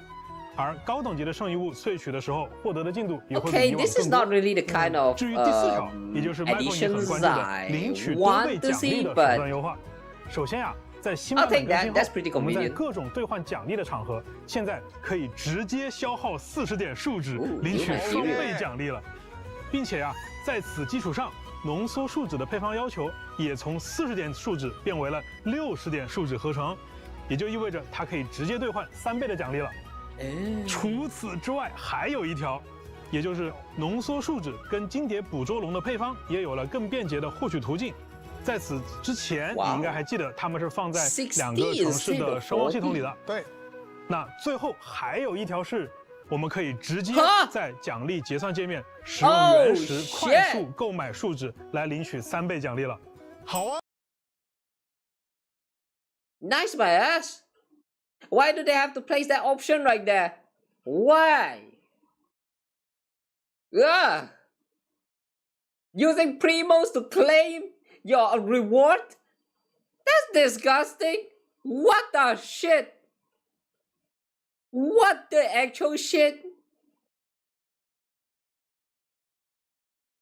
Guys, please, no, please, no, please never claim your reward with freaking primo gems. Not worth it. Never worth it. Especially if you're free to play. If you're not free to play, I still don't think it's worth it. But you can do it. But this is such a curse move. Oh my god. Please don't. This worries me a little bit because if you did a what do you call that? A miss operation and you accidentally press on using the primo gems to obtain the rewards, that means you just wasted your primo gems for nothing. This is not nice, especially if you are free to play. I mean, it's convenient for those who actually use them, but no, please, no, don't, no. 这样我以后就可以少很多麻烦，消耗树枝也变得更方便了。虽然这个优化很好，但我感觉你肯定还有大的没说。哎，鸡哥，你别不说话呀！我没有不说话呀，我不是把你的问题都回答完了吗？不对。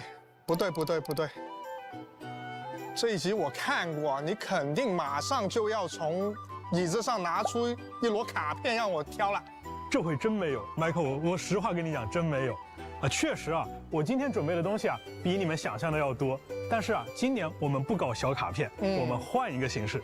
那接下来呢，我就和旅行者们一起来看一看，在《空月之歌》版本，开发组的同学还给大家带来了哪些福利和优化吧。Michael， 如果说刚才我们聊到的东西算是玩家预期当中的福利跟优化，那么接下来我要说的就是玩家嘴中的祖宗之法了。祖宗之法也要变了吗？没错，首先从月之1版本开始，在未来的5星角色卡池开放的第1周，所有的天赋突破材料和武器突破材料秘境将完全取消开放时间的限制。好耶！这样的话我。第1周，所有的天赋突破材料和 In the first week after the new 5-star character event which goes live.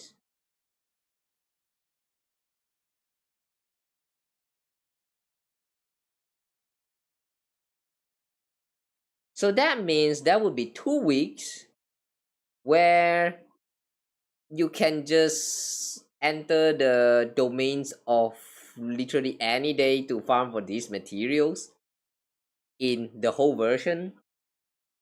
Why don't they just make this permanent? Yeah, why don't they just make this permanent? I really wish they make this permanent. But well, I guess 2 weeks is better than before where there's like literally none. But I wish they eventually will turn this system and make it into permanent instead. Yeah, it's very annoying. If you're trying to farm for these materials and then you see that, oh, my domain is not open today, and then I have to wait for the next day, and then the next day you literally forget about it, and then this cycle just keep repeating itself until eventually you completely forget that you're even trying to like farm for this material at all. This happens to me too many times already. I wanted to farm for a lot of materials. Like there's a lot of characters I'm still kind of farming for, but every time when I remember about them, the time is just not right. The domain is just not open. So I feel like they really should make this a permanent. People like me don't have good memories, so like yeah, it's at least it's there's going to be 2 weeks throughout the whole version where you can literally just farm the like days, like whatever days rewards. That's great, but I just hope that eventually they'll consider converting this to permanent instead. 角色卡池开放的第1周，所有的天赋突破材料和武器突破材料秘境将完全取消开放时间的限制。好耶！这样的话，我抽完角色就可以立刻拉满了。没错，就是在这1周的任何时间，你都可以刷取任何自己想要的材料了。You don't have enough. 还有另外一个好消息，旅行者们在领取周年自选5星角色的同时，我们还会同时奉上所选角色的直升60级材料。哎 ，Michael， 你还记不记得啊？之前我给大家承诺过，就是这个自选5星啊，是一个每年都有的奖励。但是这里有个问题，那就是对于很多后续入坑的旅行者啊，如果没有赶上这次周年庆，那就会完全错过这个奖励。确实是哦。对，所以这一次为了让新版本期间刚刚入坑的玩家也能够顺利获取这些角色，这个自选5星活动的开放时间呀，也会做相应的动态优化和调整。具体的详情呢，也请大家去关注后续的官方公告。好耶！那可以说未来任何时间都是入坑原神的最佳时机了哦。是呀。不过鸡哥啊，我觉得虽然这些都还不错，但像我这种全勤的玩家来说，感觉也还好。确实啊，对于全勤玩家而言，你基本上都能拿到，对不对？好。那接下来的内容就没有这么简单了。那下面这一条福利啊，我们用老办法 ，Michael 让你用设备亲自现场体验一下。好，我看看。啊，又是让我现场抽卡。没错呀，鸡哥，这次我看得很仔细了。OK， 这不就是普通的祈愿吗？那你抽抽看嘛。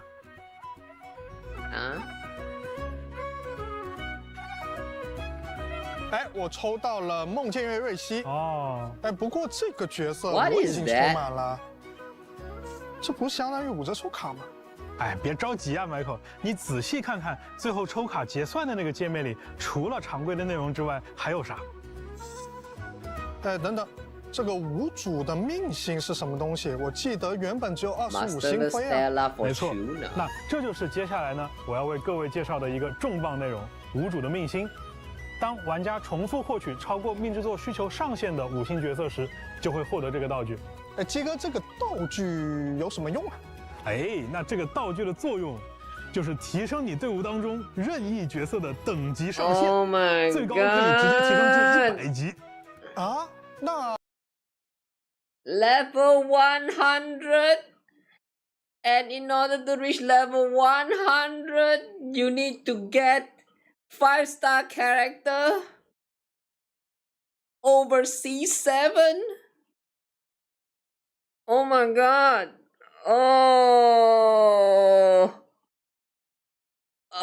Why? For a moment, I thought there's a hope that they're going to allow us to like collect some of these and then just exchange for one of those 5-star standard characters that you would like. Oh, it's for unlocking this. Oh my god, no. Yep, I guess my character is going to stay at level 80. 我不是可以选择我任何喜欢的角色进行加强啦？没错，而且把角色升级到100级，意味着它有更强的基础属性，在触发元素反应的时候呢，也会有更强的基础效果。原来如此，但是不对哦。哪里不对了？我过去抽了不少的溢出角色，那我不是亏爆了吗？哦，你的意思是说啊，过去抽到的溢出角色拿不到这个无主的命星，对呀。哎，放了心，亏不了你。这次的改动时装之后呀，我们会一直追溯旅行者所有的抽取记录，并将对应数量的无主命星直接发送给各位旅行者。大家也不用说刻意攒资源到月之1版本再抽卡了。等等 ，Wait, hang on， 所有的抽取记录，并将对应数量的无主命星直接发送给各位旅行者。Oh, I do think that I have some extra pools for Chi-Chi. Like, yeah, that means I might have some 1 or 2. Alright, that's good. 也不用说刻意攒资源到月之1版本再抽卡了。等等，所有，没错，指的是从开服到现在的所有吗？对，太好了，那我岂不是能拿到不少的命星去升级？以后啊，我可以拿到这些命星去拉一帮100级的角色出去炫耀了。我溢出的部分也终于有用了。不过我想啊，90级到100级，那按照以前的惯例，我岂不是要准备海量的经验书跟摩拉吗？哎，这个呀，你也不用担心。虽然说这项操作只能对已经90级的角色使用，但是相对应的啊，角色的当前等级和最大等级是会同步提升的。也就是说，不需要准备额外的经验书和摩拉了。啊？不会吧？哎，什么不会吧？真的？哎，七哥，你别笑。Hold on, what does that mean? 同步用，但是相对应的啊，角色的当前等级和最大等级是会同步提升的。Their level cap and current level are raised together. Wait, what does that mean? 也就是说，不需要准备额外的经验书和摩拉了。不会吧？哎，什么不会吧？真的？哎，七哥，你别吓我啊！我觉得比起去年呢，今年的福利和 Wait, I don't get what this means. 的角色使用，但是相对应的啊，角色的当前等级和最大等级 The level cap and current level are raised together. So that means when you use it, you directly go from 90 to 95 or 95 to 100. You don't actually like requires any EXP for that. Oh. So that means the moment you use it, you kind of just skip the leveling up process and you just suddenly skip from like 90, says, for example, 90, and then suddenly, like if you raise the cap to 95, that means you automatically make that character to 95 and that's it. Like you don't really need to think about it too much. You don't need to worry about anything at all. Like that's really it. Okay. 是会同步提升的。也就是说，不需要准备额外的经验书和摩拉了。But I still don't like how you actually do 什么不会吧？ get 真的 multiple dope for your 5-star characters. 我觉得比起去年呢，今年的福利和优化力度好像是更猛了。比如像你刚刚说的这个无主的命星从开服开始追溯，这些决定真的没问题吗？哎，这样说吧，我经常听到一个说法，我相信 Michael 和旅行者们也经常听到啊，叫做元神不想赚钱，对吧？但是倒也不至于这么不想啊。陪了我们走了这么久的旅行者，应该都能知道，这么多年下来，元神的生产成本已经远远超出一个常规游戏的规模了。元神这个作品的价值和呈现，更多的其实是体现在 IP 和玩法上，也就是角色、故事和乐趣本身。所以借由这样的一个想法。接下来我们还有一项福利，还有福利，没错，这个福利也是出于刚才上述的考量，为了见证玩家和角色以及故事的牵绊，由开发组的各位共同为旅行者们献上了一个新的玩法系统，叫做例行修远。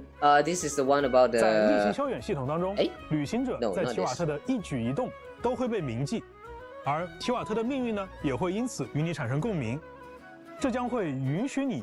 和你已经拥有的某位角色之间产生一次更强烈的牵绊，因此你可以免费获取一颗他的命星。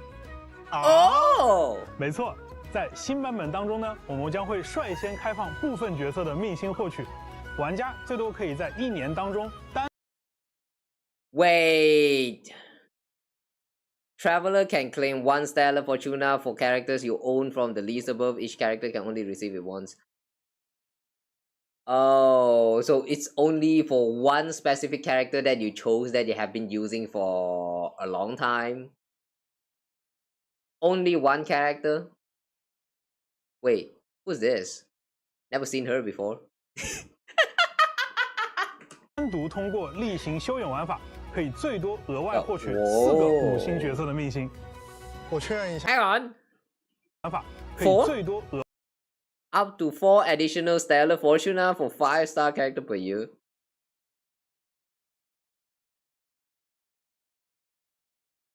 $4 per year. Basically, you can consider that a free 4 constellation for your favorite 5-star character per year. That's pretty nice. 额外获取4个5星角色的命星。我确认一下。You do need to own the character, right? 今年不仅送一个常驻5星，只要玩家愿意，他还可以获得4个限定5星吗？虽然鸡哥你嘴上说不是，但我觉得你这个不想赚钱的刻板印象是要坐实了。那毕竟嘛，《原神》它也不是一个常规意义上的游戏作品嘛。那我们的很多决定呢，事实上其实带有一些理想主义色彩。比起去做一个收入数字很惊人的商品，那大家其实更想做一个能够给玩家、时代乃至历史留下痕迹的作品。那这个目标呢，肯定有它赖以生存的很物质的一部分，当然也有它能够延续至今的理想的一部分。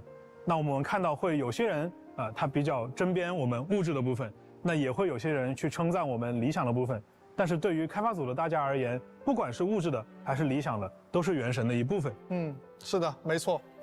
发行团队和研发团队一样，我们初衷都是希望能在原神中持续为各位旅行者提供更好的游玩体验。那么不久之后，我们也将迎来原神的5岁生日，在周年庆期间，我们也为各位旅行者准备了不少游戏外的惊喜内容。Outside of the games. Okay. i5 Traveler. Oh, redemption code, guys. Okay. All right, we're back. Yep. Has it really been 5 years already? Yeah, next month, right? Wow, man. 5 years is a long time. But still, the devs have never stopped looking for ways to keep things fresh. Definitely. But for a newbie like me, it all feels pretty new. That's fair. Oh, and speaking of, Genshin Impact's anniversary celebration is going to look a little different this year. It's not going to be a segment of the special program. That's right. The Genshin Impact 5th anniversary celebration is getting its own video this time. So tune in on September 28th to check it out. Congratulations, Genshin Impact, on an amazing 5 years. Yes. Now, back to the devs.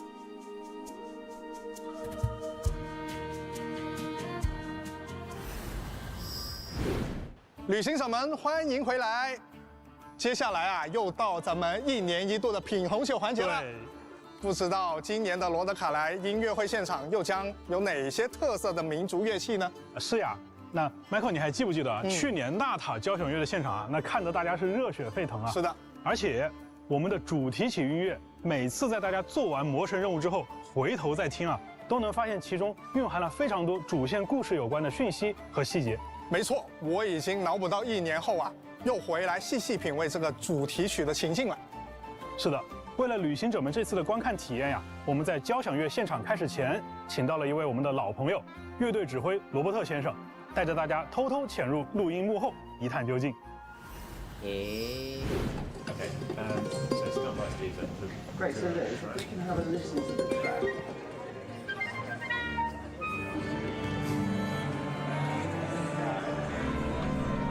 Wow, what is that instrument? 3 months ago.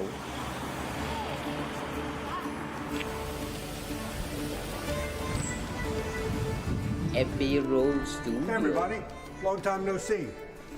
Today, I'm going to take you on a behind-the-scenes look at the music production for Genshin Impact's Nod Krai. Let's go take a look. Here we go, click from 5.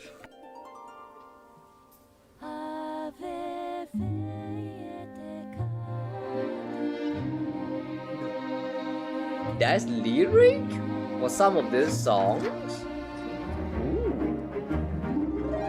What language are those though?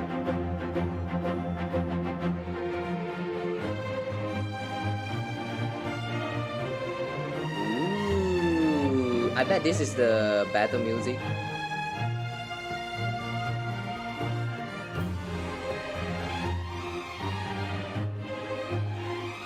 Ooh, I like the tension.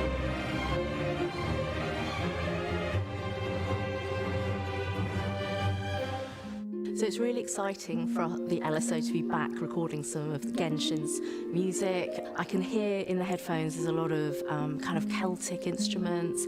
We have some different kinds of rhythms. I'm sort of imagining very, very different kind of landscape. And I think it's going to be very, very exciting for the viewer to, you know, play around with different things and just in a completely different sound world.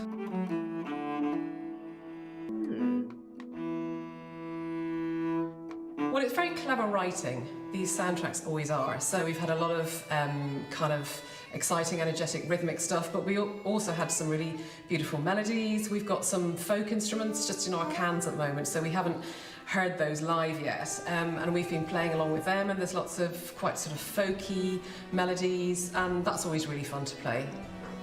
27. That A, maybe now it is a little lower. Well done.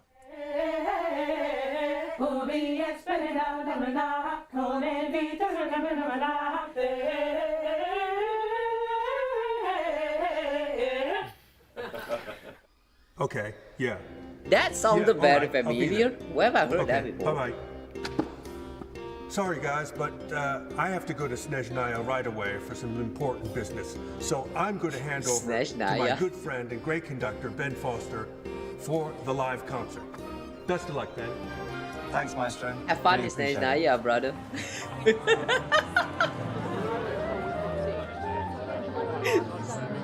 Thank you, Liz. 5, 4, 3, 2, 1. Run the track.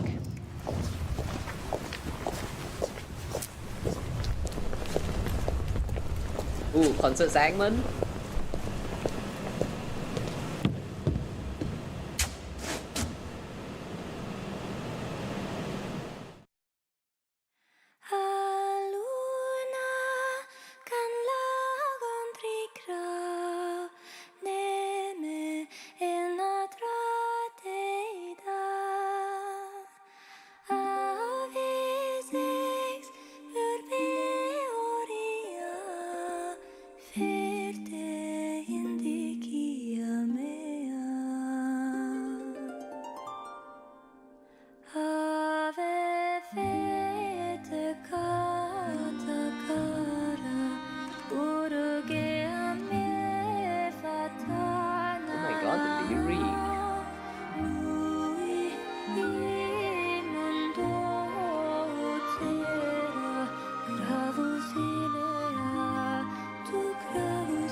The sound is beautiful.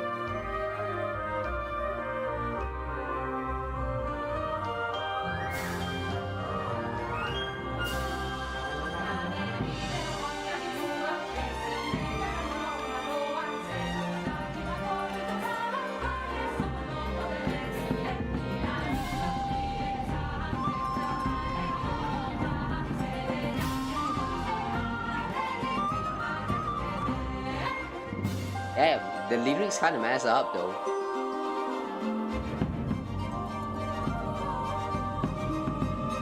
I believe that tells the tales of Columbina, but damn, that's kind of tragic.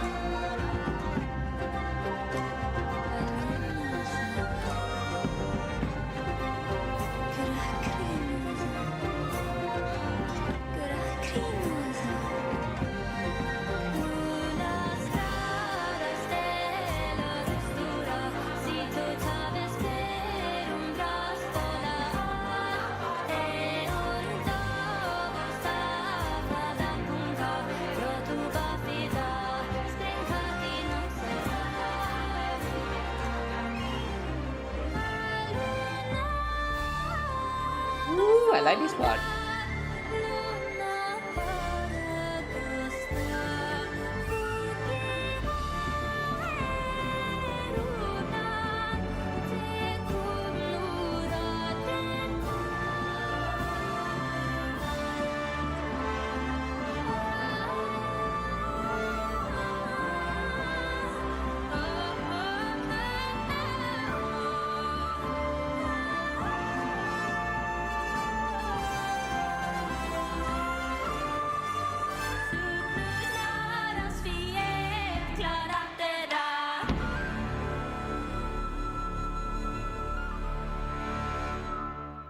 make the moonlit world know like once more.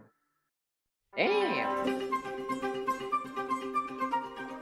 It kind of feels a little bit like a spoiler for the Nod Krai's plot, but I like that.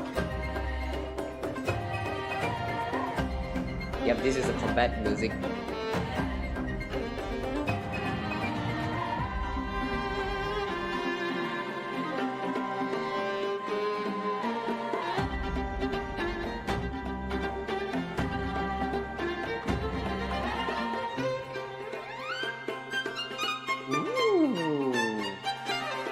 I like that twist.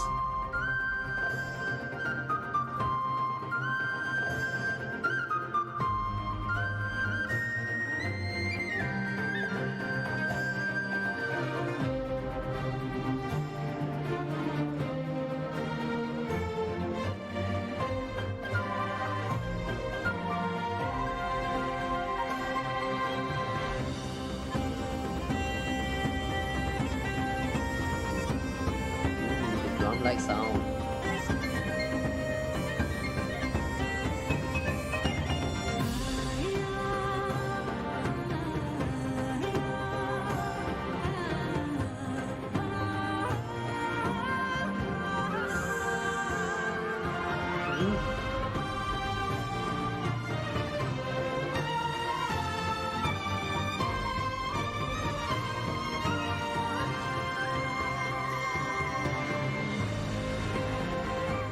I like when the song do that.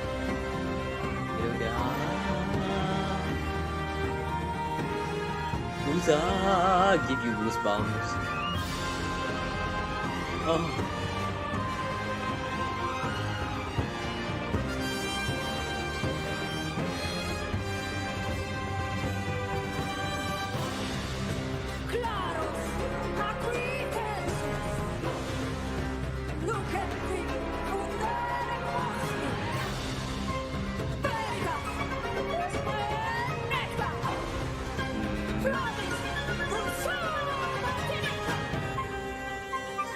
Is that the law of Lightkeeper?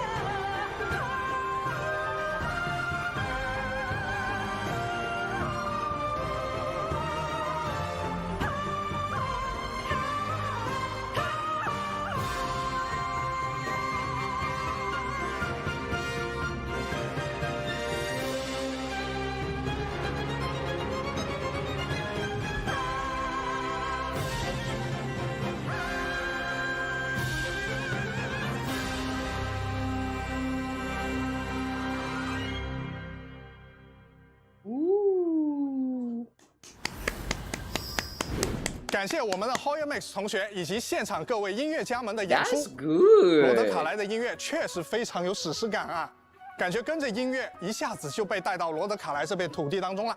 是的 I especially like the 等到旅 lyrics 行者 part 们 of the 体验完 songs. 罗德卡莱的人文地貌和魔神任务，再回来看一看我们的音乐会现场，或许 It's 又 like 有 they're 一些 trying 不 to 一样的 tell a 感受。 story through the 鸡哥 songs. I like 记 that. 得5.3前瞻你跟大家有预告过啊，原神接下来会有一个全新的玩法模块啊，对。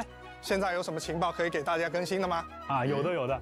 那让我们跟随一段场外的短片来了解一下这个玩法的进展吧。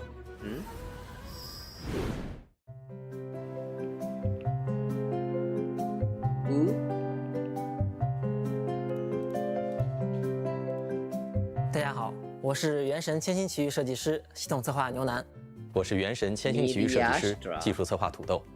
本期视频内，我们将向大家介绍即将与各位见面的新内容，聊一聊新玩法是什么，未来有哪些开发规划，以及更多与创作生态相关的话题。让我们立刻开始吧。千星奇遇将是一个由旅行者主导的游戏世界，在这里，游戏创作者能发挥无限创意，自主开发出所有能想象到的玩法。 游玩者也能够畅快地体验这些独特有趣、充满想象力的新鲜内容，并结识到更多志同道合的伙伴。模拟经营、派对游戏、对抗竞技、冒险闯关，大家能想象到的一切玩法都有机会在这里呈现。This is the one. 我们为创作者打造了一个强大的玩法编辑器——千星沙箱。Hang on. 大家伙伴。Who is that? Why from the back she looks like Bronya? Are you saying Bronya is coming? What? 模拟经营派对游戏会在这里呈现。OK。我们为创作者打造了一个强大的玩法编辑器——千星沙箱。编辑器中开放了原神几乎全量的玩法功能与资产，供创作者自由调用。基于千星沙箱，我们提供了强大的图形化编辑功能，来灵活地支持各种玩法结构。创作者可根据设计需求灵活配置关卡类型和游戏模式，将构想中的核心玩法、系统机制、美术表现等要素按照逻辑一步步串联起来，制作独一无二的游戏内容。大家也不必担心上手成本，在创作过程中，我们将提供配套的服务支持，包含阶梯式开发教程的创作者学院。促进经验共享与协作的创作者论坛，以及专业的创作者技术顾问服务等，帮助大家充分学习与应用编辑器能力。作为一项长期的企划，整个玩法系统将持续进行开发迭代。在接下来几个版本中，开发组也将为大家带来以下重要内容的更新。Gameplay Open Beta。大家可能注意到了，在未来呢 ？Hang on, what was that? Gameplay Open Beta。Component sharing platform becomes available at Lunar 3 and then Lunar 4. All new earning system for creators now online, and then more development plans. OK. 重要内容的更新。大家可能注意到了，在未来呢，我们还为创作者准备了全新的收益体系，玩法的制作品质和受玩家们欢迎的程度都将提升创作者的回报。我们对创作者的期望只有一条，那就是不断创作富有创意且正面积极的游戏玩法。我们诚挚邀请有灵感、有创意的游戏开发者加入千星奇遇，将奇思妙想化为现实。这将是一次崭新和大胆的尝试，一个个源自创作者的灵感火花，或许将开启新的游戏纪元。期待与大家一同前往探索充满无限可能的全新世界。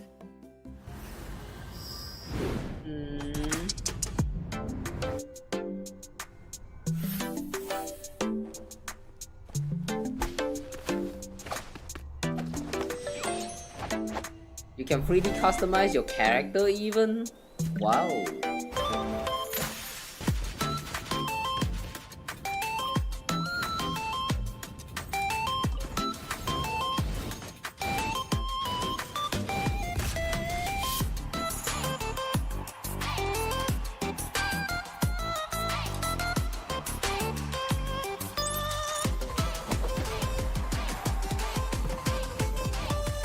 Wow. You can even play Fall Guys. Wow.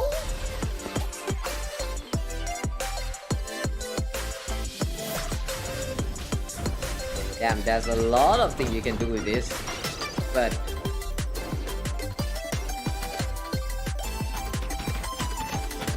I cannot imagine how much time you need to spend on the creation part.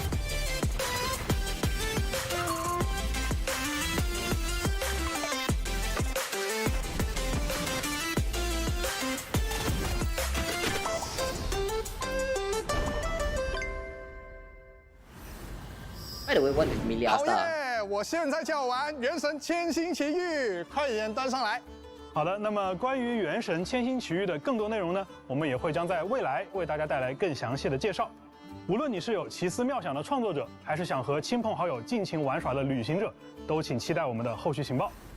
Wait, is this going to be part of 这一次 Genshin 真 Impact or 的 like 一口 a 气给大家 separate 分享 game? 了好多内容。不过我还是想问一下鸡哥，这应该也是很多旅行者也都非常好奇的。我知道我们原神的团队是一直在进化的。那其实每年鸡哥你也会跟旅行者们分享一些未来的一些想法或规划。那作为今年原神变化非常大的一年，不知道鸡哥有什么感受是要跟旅行者们聊聊的？今年想聊的可能跟以往不太一样啊。那去年我是站在产品研发的角度去给大家提到了进化这个词，但是今年呢，我更想站在 IP 运营的角度跟大家简单来说一下团队坚持的一些想法。那原神是一个致力于创作长线内容的游戏，那我们希望呢，把这个 IP 运营10年、20年，甚至更久。但是这要求我们首先就要保持持续不断的创作热情。那这份热情除了来自我们团队同学自己的信念以外，也离不开一代一代的旅行者们长期的支持。其次，也要求我们在创作的时候时刻保持独创性。那么，对于我们的团队同学而言，独立自主的创作和完整闭环的设定，才是维持这个品牌前进的核心。就像我们米哈游的众多系列产品一样，我们大家都是保持着这种相互尊重的心态，独立发展，才能持续不断的拓宽精彩内容的疆域。那原神的团队也会一直秉持这样的理念，一直走下去。的确，作为一款长线运营的游戏，我代表全体原神的发行团队，也希望能够在更长的时间尺度上陪伴各位旅行者。其实到了第5年回头看，我们团队和我们的玩家共同经受和承担了许多起伏和坎坷，但无论经历怎样的困难，我们一直都相信，克服困难唯有一条正确的道路，那就是坚持初心，创作优秀的内容。也要感谢每一位陪伴着我们的旅行者，你们的热情、鼓励和支持是我们持续创作的原动力。我们也会更加用心去深耕属于原神的美好世界。那么最后，《原神：空月之歌：城市》将在2025年9月10日迎来版本更新。让我们在诺德卡莱这一片2025年 When September 10, Sigui 9月10日迎来版本更新。让我们在诺德卡莱这一片洒满月光的神秘土地上再会吧，旅行者们，我们罗德卡莱见。You know, by saying that he wished for the IP to stay as long as like up to like 10 years or 20 years. I just wish that what he mean by that is the IP of Genshin Impact and not just this title Genshin Impact. Because like I mentioned this before, I'm going to say it again. I do wish the game ends at one point. Like they can move on to another title of Genshin afterwards, but Genshin Impact do have to end at one point. If the game does not end at any points at all, then history is going to repeat itself, and I feel like a lot of players is going to quit out because you know, burnout and stuff. Like people will need to move on with their life, so they do need to like end it before moving on to the next project, which is also like probably Genshin related and stuff. But yeah, I just hope that they don't mean the Genshin Impact. This Genshin Impact is going to stay for like 10 to 20 years. Because that would be too long. That would really be too long. My hope is that they can like end it at a certain point and then let like this whole Genshin Impact project become like its own standalone title of some sort. And then like, I don't know, release them as like a, you know, a complete package. And then they move on to like Genshin Impact 2 or something. That's my wishful thoughts. But I don't know, we'll see. Yeah, I just don't want another Maple Story. Now, that does mark the end of the special program, but we know that was a lot of information. It feels kind of impossible to take it all in at once, and I doubt I'm alone in feeling a bit overwhelmed. Yeah, true. Yeah, the special program team thought that might be the case. So, that brings us to our second job here today. In this segment, we'll go over the main takeaways from today's special program, so travelers have a quick and concise overview of what to expect in version Luna 1. All right, I'm ready to summarize. Okay, let's start with Nod Krai itself. Right. So, like the devs mentioned, Nod Krai lies on the edge of Teyvat and is more susceptible to abyssal invasion because of it. In fact, the whole region was once a wasteland because of these clashes with the abyss. But the merchants of Nod Krai chose to rebuild from the ruins, and that is how Nasha Town came to be, which should be the first place travelers end up after venturing into Nod Krai. And just like we talked about at the beginning of the program, the moon is a major aspect of the Song of the Welkin Moon as a whole. Under the influence of the moonlight, Nod Krai is filled with an ancient kind of elemental energy known as Kuvaki. Yeah, and it looks like this power is indispensable to almost every facet of life in Nod Krai. That's right. And some people can even wield Kuvaki for themselves. These characters have moon wheels, which are different from visions because their power comes from Tevat's 3 moons. Pretty cool. And with the power of Kuvaki, certain Nod Krai characters can trigger unique lunar reactions. Exactly. Ennefa introduced Lunar Charged in version 5.8, and Lauma will introduce another new reaction, Lunar Bloom. That's right. Lauma is the moon chanter of the Frost Moon Scions, which does make her a very important figure in the tribe. She's the one her people look to for leadership and guidance. As for her abilities, she can communicate with animals and transform into a deer. Plus, in combat, her Dendro moon wheel allows her to convert bloom reactions into lunar bloom reactions. Her elemental skill can decrease enemies' Dendro and Hydro resistance. Holding her skill consumes Verdant Dew, which is created when team members trigger lunar bloom reactions, and grants her stacks of Moonsong. Then, with her elemental burst, lunar bloom and lunar charge, they can increase bloom reaction damage. What? They Sounds like she's a great support for lunar bloom teams. Next, let's take a quick look at Flint's.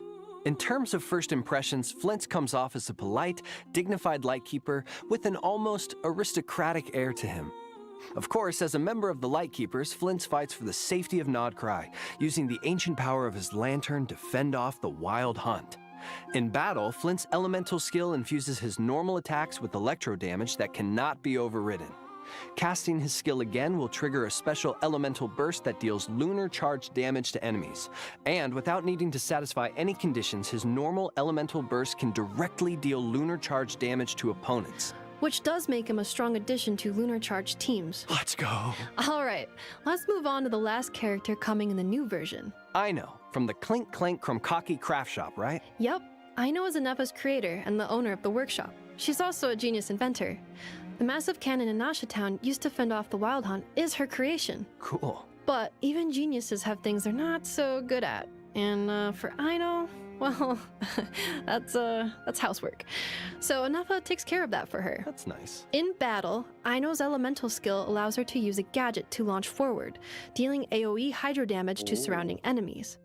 Then, with her elemental burst, Aino summons a water-spraying mechanism that periodically deals hydro damage to opponents. Whoa, whoa, whoa, you can't forget the most important thing. All right.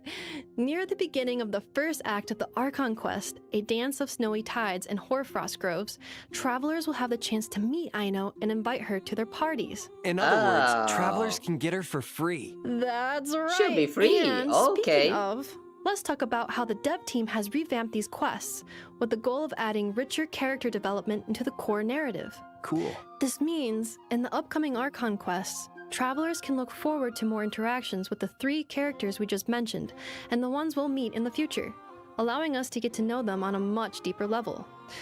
Version Luna 1 is also bringing new content to the open world. Travelers will have the chance to help the new characters, Flint's, Lauma, and Aino, build meeting points in Nod Krai.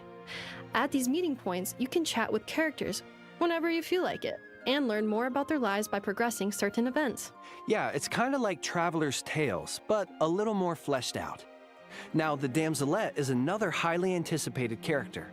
I'm sure many travelers have already picked up on her close connection to the moon. And travelers will get to meet her very soon. After venturing to Hisi Island in the upcoming Archon quest, travelers will encounter the Damselette at a special time and place. In this place, you can chat with her, accept commissions from her, and receive her gifts. Definitely something to look forward to. Now, let's give a quick refresher on the upcoming event wishes. In the first half of version Luna 1, travelers can look forward to event wishes from Lauma and Nahida, as well as a Sumeru-centered Chronicle wish banner. And in the second half of the version, we'll have event wishes for Flint's and Yelan. In addition, Aino will receive a drop rate boost on the second half banners, so don't miss out if you're interested. Alright, now let's talk anniversary rewards and system optimizations. Starting with anniversary rewards. Travelers will receive 1,600 Primo Gems in their in-game mailbox, along with a new robot kitten pet, an in-game 2-person lounge, and a variety of enhancement materials. Was he blushing just there now? will also be an in-game 2 along with a new robot kitten pet, an in-game two-person lounge, and a variety of enhancement materials. I was blushing just now. There will also be a login event where travelers can earn a total of 10 intertwined fates, along with other rewards like resin and mora by logging in for 7 days in a row. And, of course, travelers will get to choose a standard 5-star character of their choice. And this year, Yume Mizuki will be available as one of the options. There's also the free Aino obtainable through the Archon quest. So, that's 2 new characters travelers can add to their roster for free. And finally, initial top-up bonuses will be reset after the version update. Now, let's check out the optimizations coming in the new version. Let's do it. First up are a few optimizations that should improve the adventuring experience. Adventure XP gained from exploration is being significantly increased. For example, collecting oculi will now grant adventure XP. More tips will be added to characters' trial run stages. Yeah, and there are also a few optimizations geared towards veteran travelers. Starting in version Luna 1, travelers will be able to obtain harvestable materials from the Battle Pass, making it easier to build and level characters. The devs have also expanded the number of team lineups that can be saved, making it easier to have a team ready for any scenario. There's also a big change coming to the artifact system. After obtaining a 3 substat artifact, travelers will be able to check the hidden 4th substat, which should make it a lot easier to decide if an artifact has raising potential. In addition, travelers will now be able to directly consume 40 original resin to claim rewards, and the recipe for crafting condensed resin will now cost 60 original resin. All in all, this should give travelers a break from constant crystal fly farming. Wow. Of course, by the way, regarding this crystal fly farming thingy, you don't really need to farm that much. Like really, you don't need to farm that much. Even as of right now, all I needed to do, there's this one gadget thingy that give you like free 15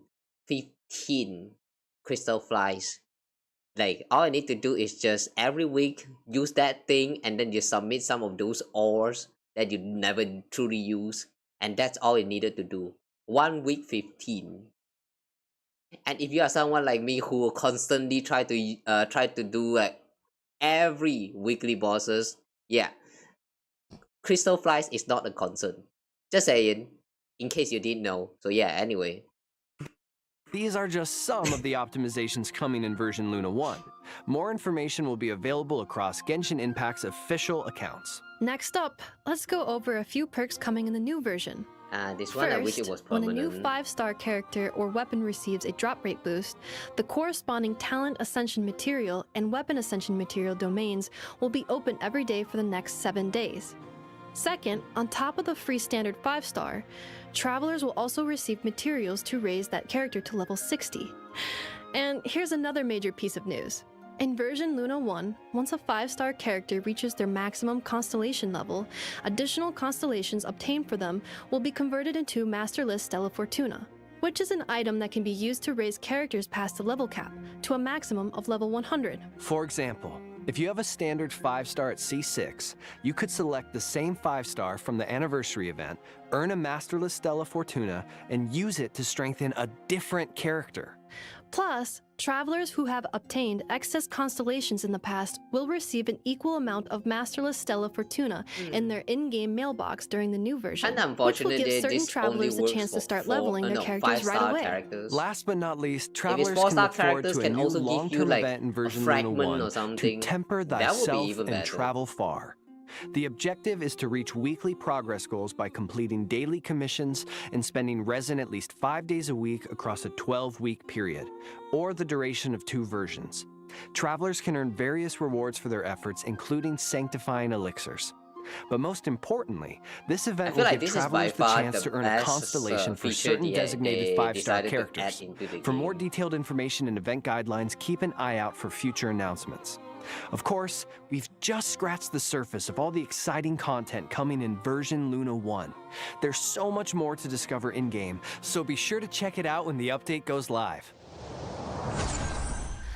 Well, that brings us to the end of our post-show summary. And that's all. Anything you want to say before we go, Nick? Yes, it has been such an honor voicing Flint's. I'm so grateful to be joining the Genshin Impact team, and I'm so excited for you all to get to adventure with him. I look forward to seeing an army of Lightkeepers out in Nod Krai. I'm really excited for you, Nick. And I also can't wait for Nepa to reunite with Aino. I mean, their dynamic is just so cute. They've been apart I too love long. it, and I'm excited for everybody to see that. Yes, I agree. And this was just a brief overview. We didn't even touch on Nod Krai exploration or the Genshin Impact Miliastra mode coming in future versions. So all that to say is, this is just the beginning. Just the beginning. But it's definitely the end of today's special program. We promise. Thanks for sticking with us, travelers. Thanks, everyone, and happy adventuring in Nod Krai. See you there. Okay. Oh, and don't forget about the Genshin Impact 5th anniversary celebration video dropping on September 28th. Okay, that was the last thing. I'm serious this time. Don't miss it. Bye. Bye. Okay. So this is the event calendar.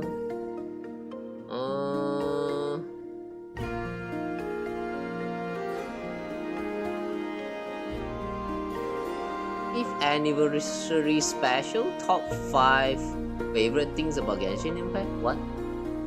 Is this like that event?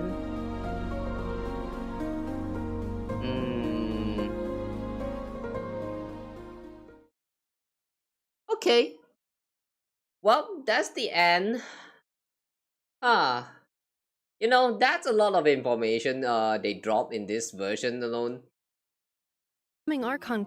The lore obviously feels like yeah, it looks very promising. And then there's also the gameplay, what is that, the gameplay optimization. They actually added a new reactions called as Lunar Bloom this time. And yeah, I'm a sucker for Bloom team for Nilo, so I think I will be pulling for Lauma after all. But hi, I don't have enough for a 5-star yet. Oh, if you are someone who has been saving up a lot of Primo Gems for the future versions, I feel like Nod Krai will be a good time for you to actually start spending some of this. Or more like, the temptation is too strong. Yeah, I like a lot of things that they introduced this time. The rewards here with the anniversary, the 20 pools, this one is that's okay, I guess. And then there's also this, I still haven't decided on what to do with the 5-star standard banners, because like I do already have like all of these characters. So like there is also the option of just picking Chi-Chi so that we can get the, you know, that extra one thingy for leveling up to level 100. I don't think I want to do that, but yeah, we'll see first. Why are you guys going to pick for your 5-star standard characters? These free 5-star selectors, I mean. I believe a lot of you guys are going to actually choose Mizuki for collection purpose. I don't know about that, because if I'm to be very honest, Mizuki is not really like that strong. I mean, she is fun, but she's not really strong. So if you are someone who actually cared about meta, then picking Mizuki might not be a good choice here. But well, just do whatever you feel like you want to do, okay, guys? Coming in the new. And then there's also the all of this system improvement. Like this one right here. This one right here is a little bit surprising to me. Where you can just use the treasure compass and then boom, everything is shown on the map. Like, what the fuck is that, man? I'm not expecting them to have this kind of tracking capabilities. This is something that we have been like kind of wanting for since a very long time now. But now that we're finally getting it, I'm like a little bit held back because I don't know. It feels scary. Why did they like? It's been too long. Suddenly they decided to make this into a feature in the game. What the freak? This scares me. They had this feature when they introduced the Simulanka back then. Yeah, for only Simulanka, I remember. Back then, when you use the certain like treasure compass look-alike thingy, you use that thing, and then you can literally see like every reward, every chest, every of those collectible thingy that you need for ranking up or something. Like yeah, back in Simulacra, you can just use that one time, and then it shows everything that appears on the map. And yeah, I think that was very cool, and I do kind of wish that they were also like a feature in the Tewat, like the permanent map. And now it's finally a thing. It actually scares me a little bit, but yeah, this is a great addition. I really like this. This lunar treasury that can obtain the dust of enlightenment. This one I'm not very sure, because dust of enlightenment feels like it feels very extra as of right now, because the only way for you to get them is from the, what is that? Hang on, let me just, yeah, music.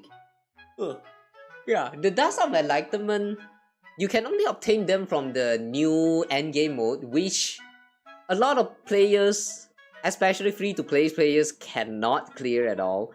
So the most you can get is probably like 2. You can get at least 1 as long as you spend enough resin on that, on the game mode for, you know, farming for those artifacts. As long as you do that, you can get at least 1. But if you can clear like those higher difficulty, like after the hard mode, what was that again? Fearless I cannot clear, so that's 1 missing. Before Fearless, the menacing one, that one was tough, but I did somehow manage to clear them. So if you are someone like me who can barely clear menacing mode, then that means 2 for you per version. That's actually per version. So yeah, the Dust of Enlightenment, if I remember correctly, is used for resetting your artifacts. You can pick like 2 substats that you want to make as the main for that artifact, and then you just kind of reset thing. So yeah, it's something that you would wish you can have more, but as of right now, you can only have like so few that it doesn't, like, it's just so premium that I don't really feel like I want to use them at all, unless something is really like that artifact is really such a godlike with the main stat, with the substats. But so far, I still don't have that kind of artifact luck, so like they are kind of there for future, I guess. So yeah, it's kind of great that you can obtain them through the world's exploration. So I'll give this a +1. And then the 4th affix, yeah, this one is like by far the best. Yeah, this is by far the best feature they added for the artifact grinding. I really like this addition, where you can straight up see the last substat that you haven't unlocked for a piece of artifact. This means you can now identify trash so much more easier, and I like that. Yeah, very great. Now you don't need to think too much. Like, you know how they already introduced all of those features where you can like quick select some those 5-star artifacts that you don't have them locked. You can just quick select them before you trash all of them away. But most of the time I don't do that, because sometimes there are some artifacts that's like the subset is not too great, but at the same time it's not really too bad. So there is a chance it might be actually a good artifact right there. So I never truly put on that lock right there. So every time when I want to like throw out all of those trash artifacts, I do have to like manually pick them up. So this time, now we have this now that we have this last substats shown to us, this will help a lot in deciding how to like which artifact can be thrown away. So yeah, by far my favorite what do you call this, quality of life update into the game. Yeah, this one is great. Optimizes the method of claiming bonus reward. This one I'm not very sure though. It's, yeah, this number 4, I don't really see the like what kind of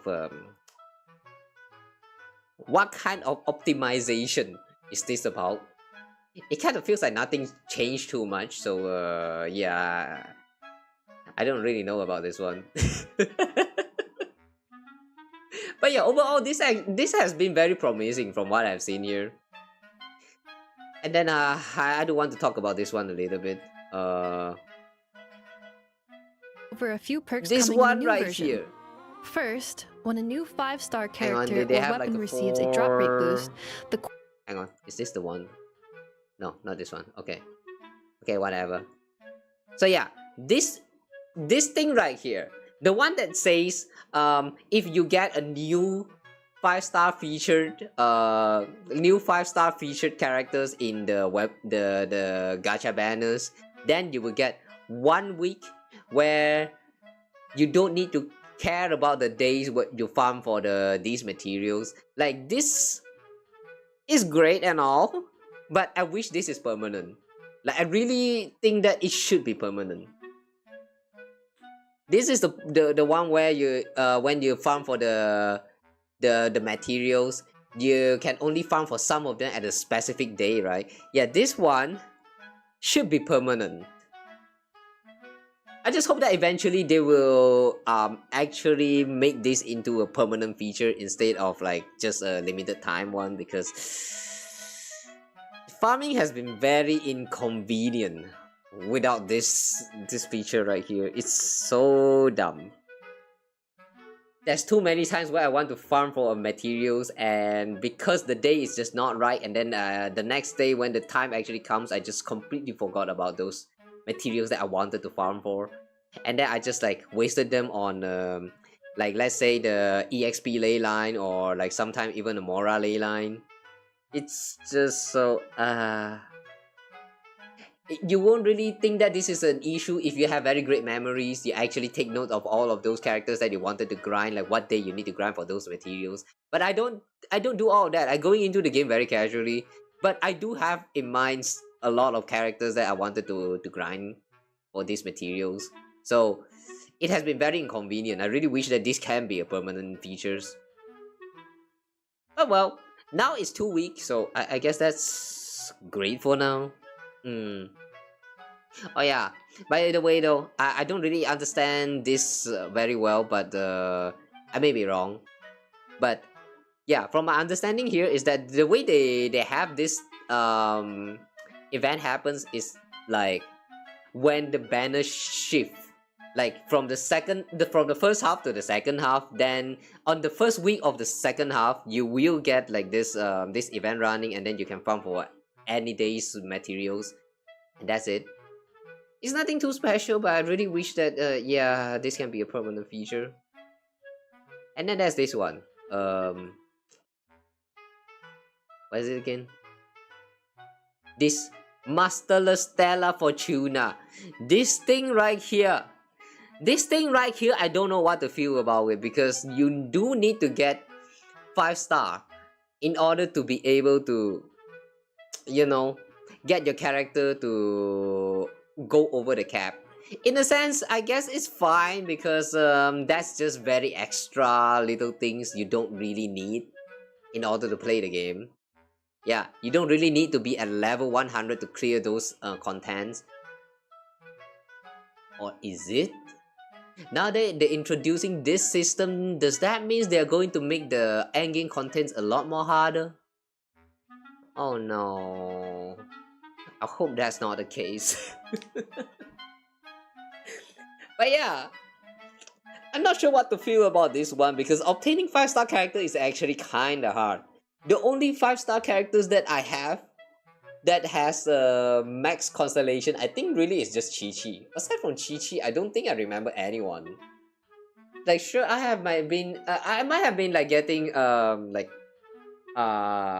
duplicates here and there for those standard banners characters, especially. Like Deya is like C2 or C3, and then I have like Dinari at like C1 or C2, and then there's also, I don't know, Mona at C2 or something. Jin is like C2 or C3. Yeah, I have those extra constellation right there, but the one that gets to C6, that's only Chi-Chi. Like it really goes to show like how rare it is for you to get a 5-star in this game. So I don't know, it kind of doesn't really concern me too much for this masterless stellar form. But the good thing is that it's only for raising your level cap for a little bit of like that stat boost. So not everyone needed this. So yeah, that's the fortunate part about it. However though, the way they made it not very useful is also a little bit like unfortunate. Because remember in Star Rails that if you actually get duplicate for 5 stars, like over the E6, you can actually use the thingy. I forgot what they are called. You can use that thing to actually exchange for some of those 5-star characters. The pose that you can choose from is kind of limited, but some of those characters are pretty useful, like Luocha and who was that again? That brick character. Yeah. At least there you can exchange for a 5-star characters. Here though, you only use for like raising the limit cap, which is a little bit it's a little bit And yeah, one of the most unfortunate part I feel is the 4-star characters. They don't give you any of this. Like not even the fragment that you can collect after some times to like create this masterless stellar fortuna. Like if you tell me that 4-star character that has gone that you have more than C6, if you get one of them, you can get like 1 fragment, for example, and then that fragment, if you collected like 10, yeah, if you like collected 10 of those fragments, you can combine them to make 1 masterless stellar fortuna. Like yeah, I think that would be great. But 4-star character, when you have like all of those duplicates, it doesn't really do anything. So far, this only concerns 5-star duplicate. Is a little bit yeah, it's a little bit Is it remind you of HSR? You mean the design? Yeah, it does kind of looks like the design of that HSR, some of those HSR items. You only use for Whaler. Nah, not only just Whaler, it's for those who are unfortunate with their luck. But even so, getting 5-star is still very hard. So that's why I say it doesn't really concern a lot of us, especially if you are free to play. Now, even if you are a dolphin, I do think that even if you are a dolphin, you probably don't really care about this thing too much. Because yeah, even for dolphin, getting a C6 standard character, it's still tough. There are even some players who have played for like 5 years and they still don't have 1 Chi-Chi. They have been getting like some other character instead, like Kaching, for example. Like yeah, I don't know how they have this kind of luck, but I don't know. For me, it's actually Chi-Chi. So yeah, whatever. How about free cons? Yeah. Oh yeah, right. The free cons thingy. Well, at least the good part about all of these things that they decided to add into the game, like the one that they introduced there. Where's that again? This system right here. This yeah, this one.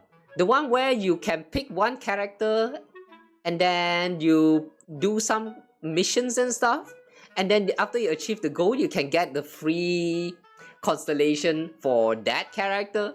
This one I think is a great addition. 1 year you can get a total of 4 of them. I'm not sure whether this is enough, but the fact they even decided to give us like free constellation 4 times per year, I feel like this is an improvement. Yeah, this is an improvement.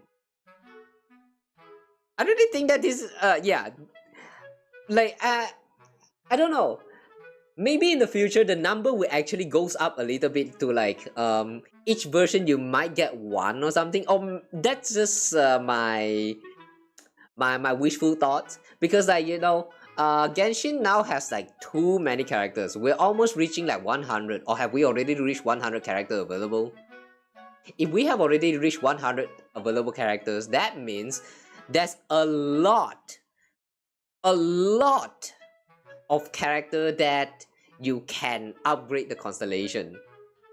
And I'm not talking from just the free-to-play standpoint. I'm talking to like general players' perspective. Okay, constellation does kind of change the gameplay for this game quite a lot, especially for those limited time banners characters. And for this event right here, one thing I noticed is that they have those limited event banners characters as well in the roster.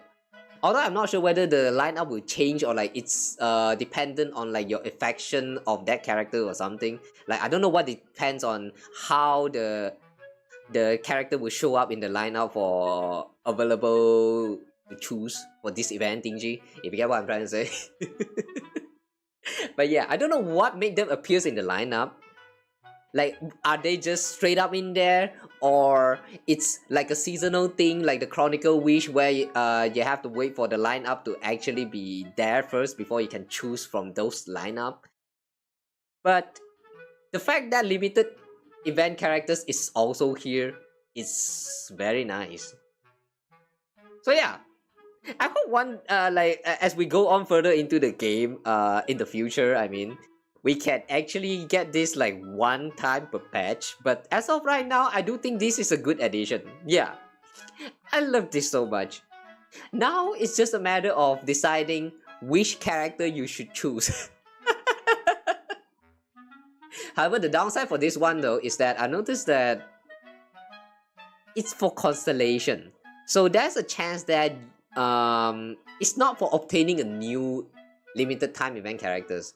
It's more of a character you already own, and then you wanted to upgrade the constellation for that character, then you can do it through this event, and that's it. Like free constellation and free character is two different things. This one feels to me like the free constellation, but we need to see first how it works. So yeah, for now I'll just say that I'm looking forward to the future of this event here. Ugh. If there's a free cons, should you get C2 Nilo or C2 Ayaka?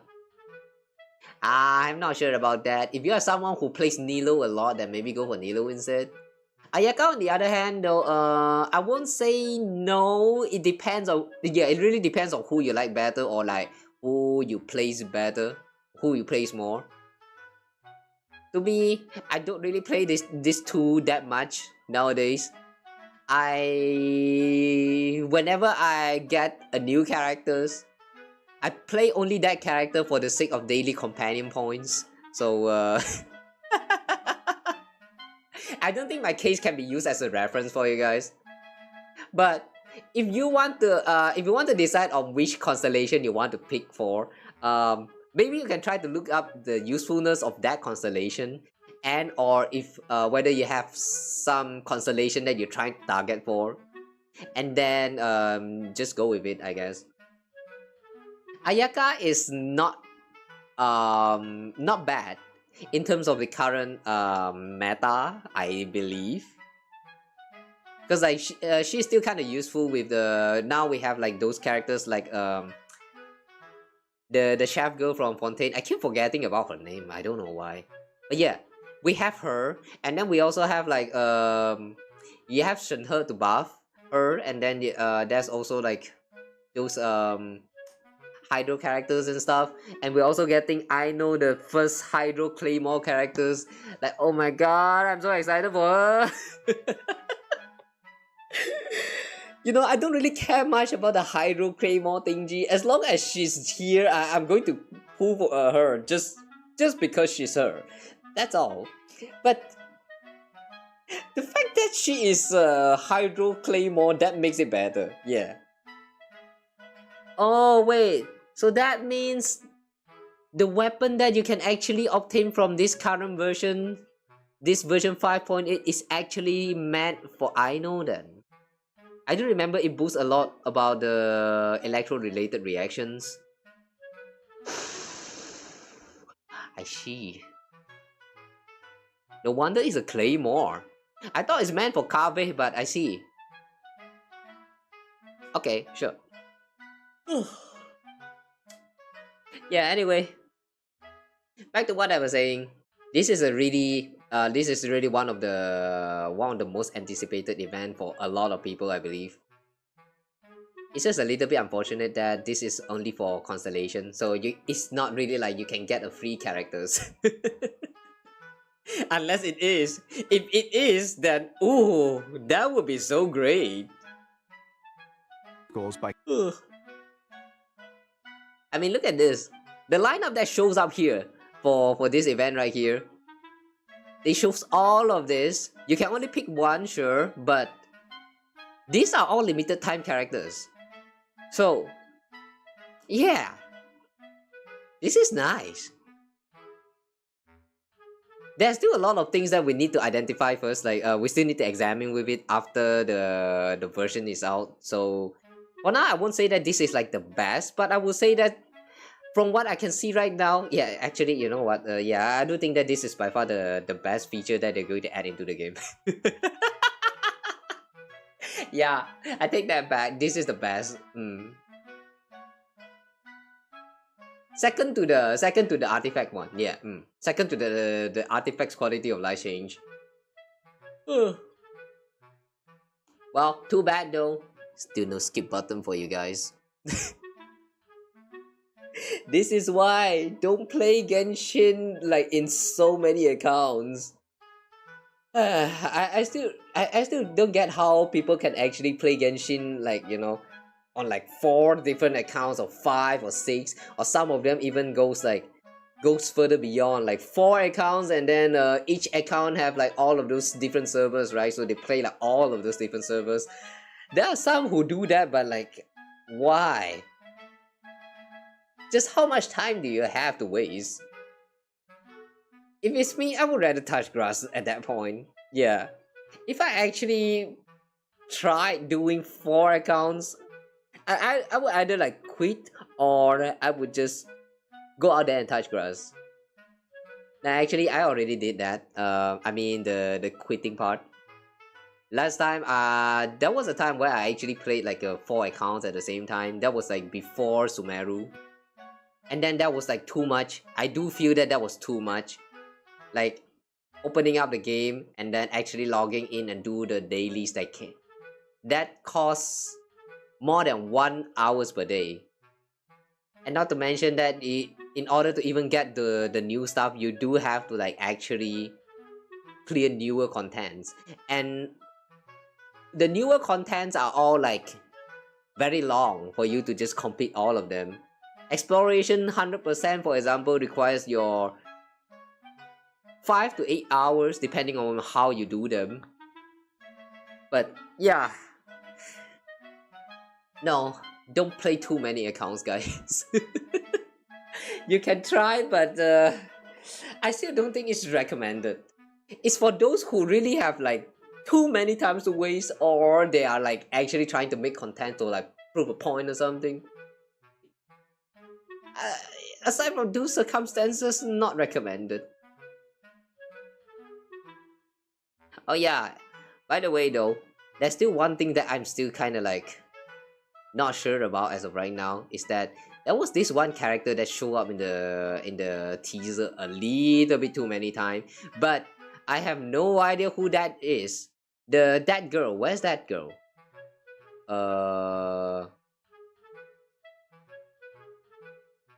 Where is she?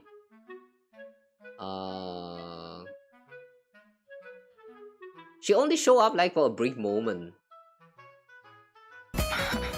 Interesting. Together with that girl just now. Sincere apologies. I am unable to come down and greet you at the present moment. I will have to converse from up here. I don't know. Do either of you need my help with anything? Anything at all? Ah, this girl.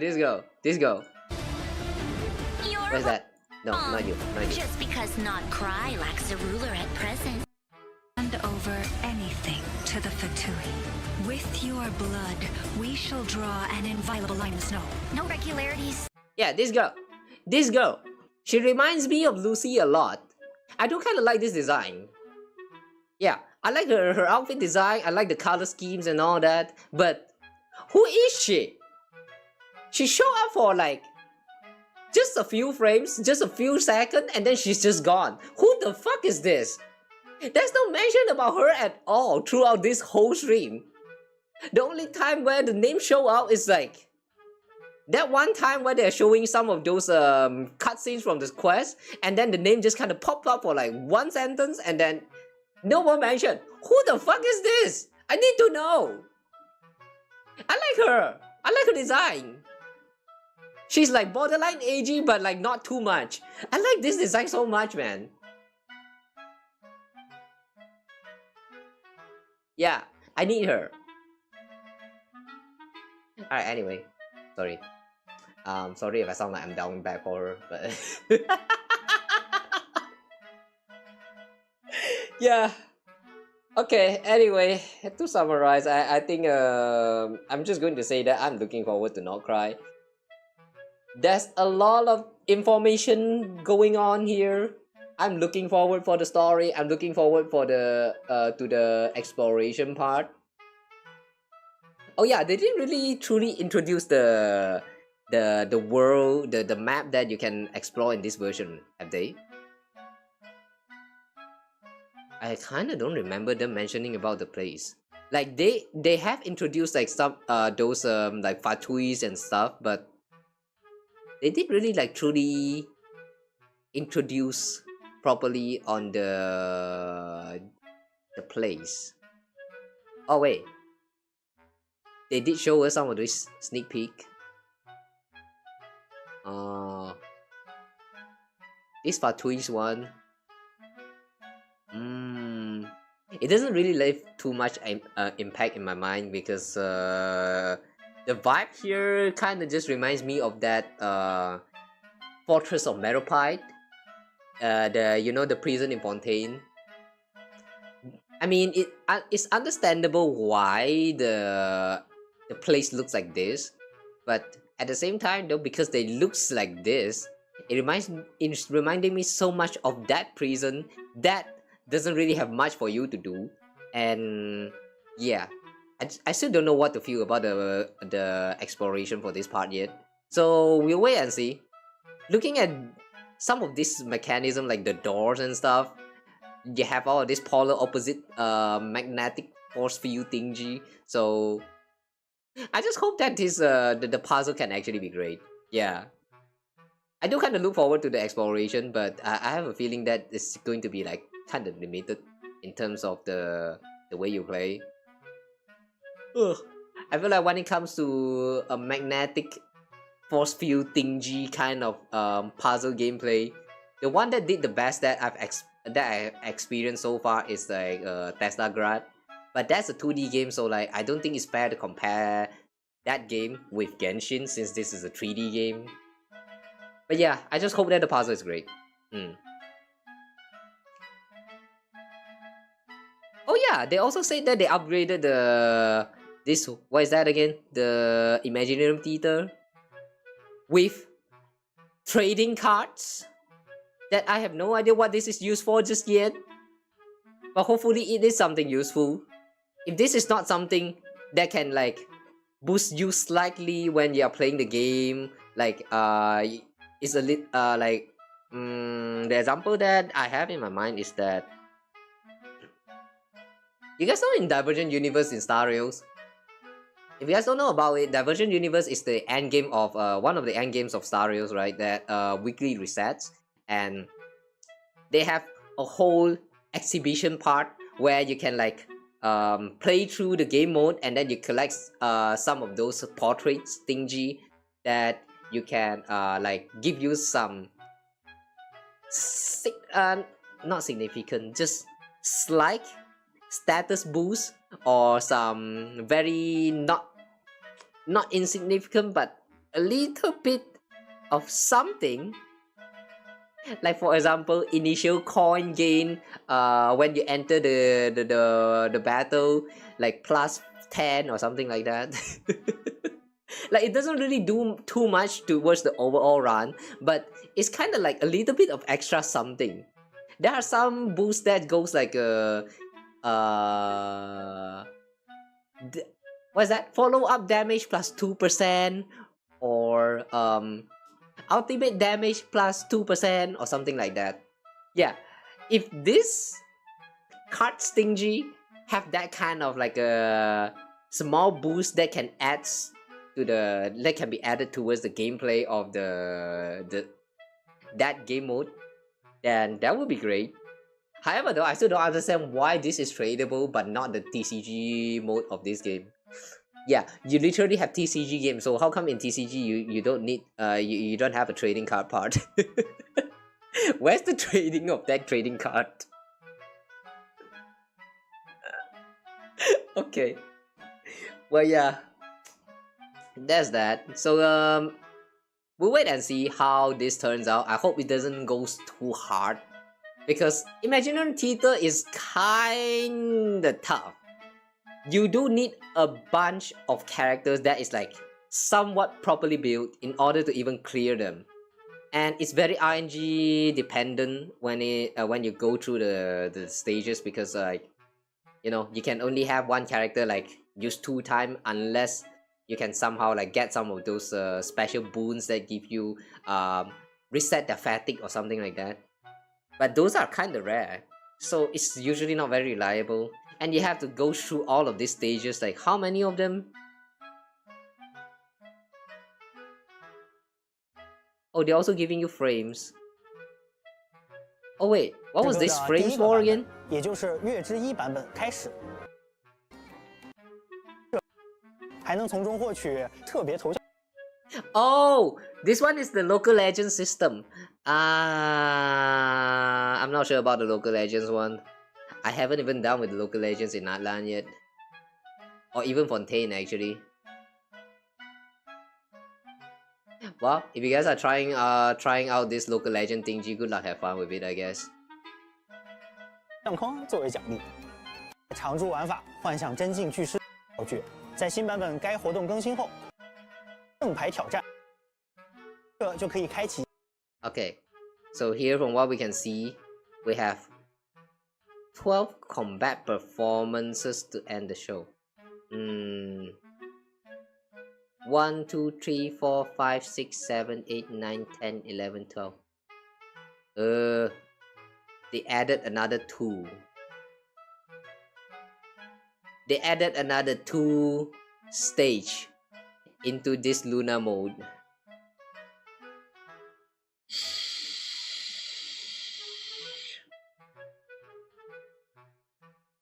Well, I don't think I like this, but we'll try it out first. Yeah, we'll try it out first when it releases. Okay, is there anything else? Oh yeah, the Envisage Echoes update. They also added it for Nahida and also who else? 新的谱面主 Yelan. 另外呢，会想游记也将迎来更新。Nahida and Yelan. Only the 2 of them. Okay. Not too much, huh? Usually they actually update like 4 at the same time. This time there's only 2. That's a little bit. Wait, hang on. Nahida. Did Nahida already have all of those flashy effects when he's like she's like walking? Wow, now she gets even more effect. Okay, cool. I wonder for Yelan, the way when you try to use the running skill, you can actually see those fart trails showing up at the back as well. Maybe it can actually mix well with the skills. Who knows?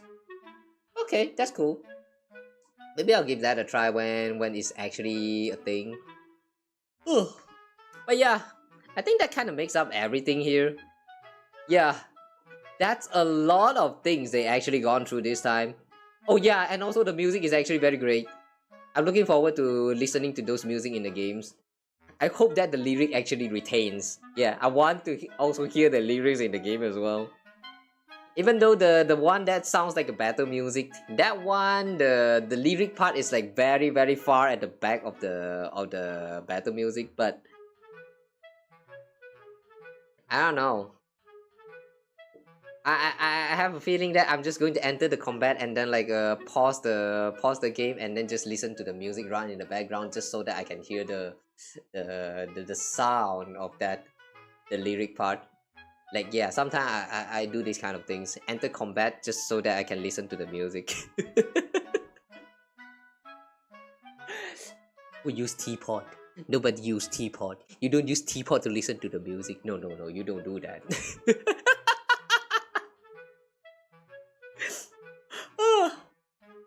Alright. Yeah, I think I've said what I wanted to say about this game. No, not game. I mean this update. There's also this Genshin Milia something game mode that will be implemented in the future. This one I am not sure whether I would like it or not.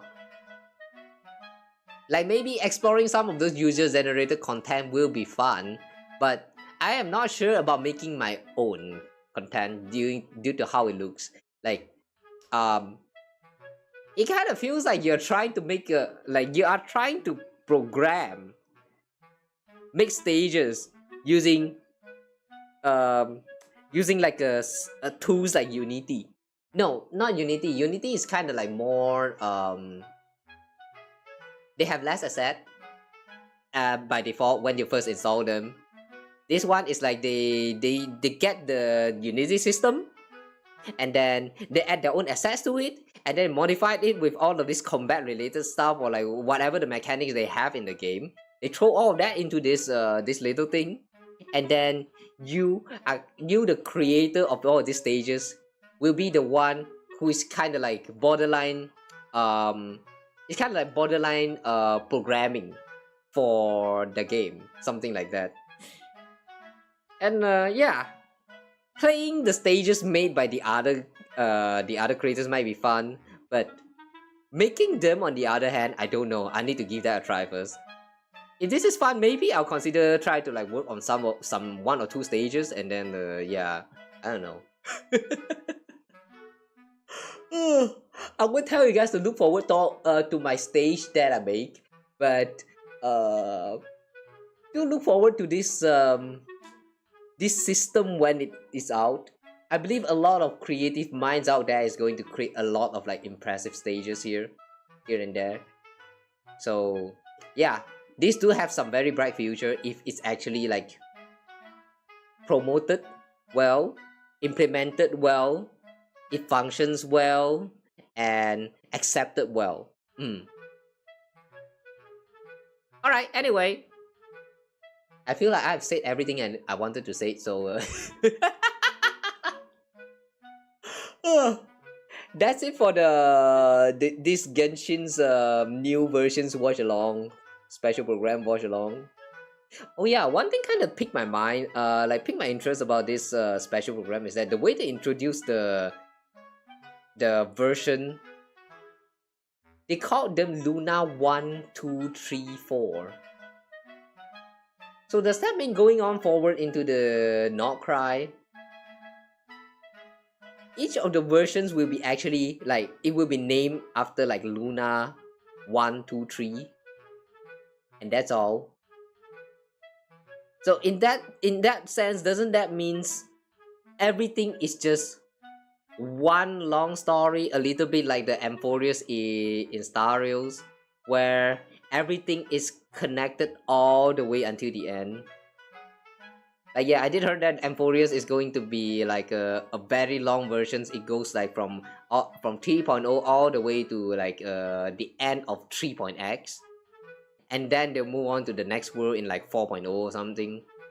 At least that's how I remember the developer describe the Amphorius. But this Nod Krai is also the same. That means there will be no filler patch though. Is that actually alright? I don't know. I don't really trust too much about this no filler arc.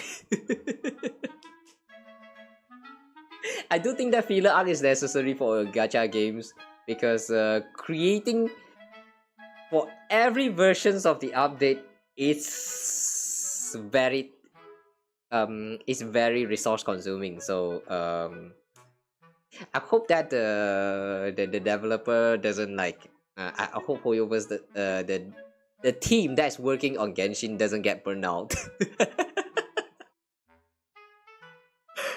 Okay. I think yeah, that's probably everything that I wanted to say about this this special program. Yeah, this has been a very great special program, entertaining even. I really enjoyed this. So yeah, great one. Looking forward to Nod Krai. I'm waiting for that for Nod Krai to come, and then yeah, when the version drop, we'll go through the story.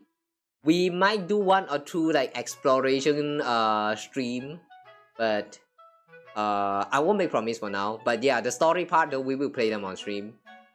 So yeah, do look forward to that, I guess. Oh, they also mentioned that September 29th, there will be something going on. Is that like an animation dropping? Oh, I guess that's another thing to look forward to. So yeah, there's so many things happening in just this one special program, and what the freak. I keep saying that this is the last, and then I keep going on with something else. Okay, but this time I think for real, I've said everything I wanted to say about this this version. So yeah, how do you guys think about this this Nod Krai that's coming in version 6.0? How do you guys like this? How do you guys like the special program? Did you enjoy this so far? I hope you do, because I do. I did. Looking forward to see you guys in Nod Krai as well. Who knows? Maybe I would actually feel like doing co-op. Maybe. Maybe. Nah. Don't look forward to that. I really don't play co-op anymore nowadays. So yeah. Okay, anyway. I kind of want to do just chatting, but is there anyone here who still wants to like chat or something? I have not seen anyone chatting as like so far. So yeah, guys, any one of you guys still here want to chat about this version or anything? If not, then I'm just going to end the stream here. I wasn't expecting the thing to go on for like this long.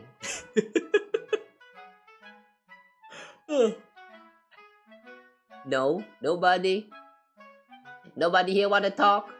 Oh, sad. Just as usual, you guys look too much. Either you guys are look or you guys are not even here at all. Hey, next time I'll do a proper just chatting stream, and then you guys better drop by and like actually chat. I don't know, man. I don't know what to feel about this, because a lot of time you guys come into the stream and then ask me like, how do I do? Like, what do I feel? I feel pissed because you don't care about the game that I'm playing. How dare you? Yeah, that's my honest opinion. Now that you know it, will you drop by my stream more often and actually join into the stream? I bet you won't. Well, yeah, just let me rant.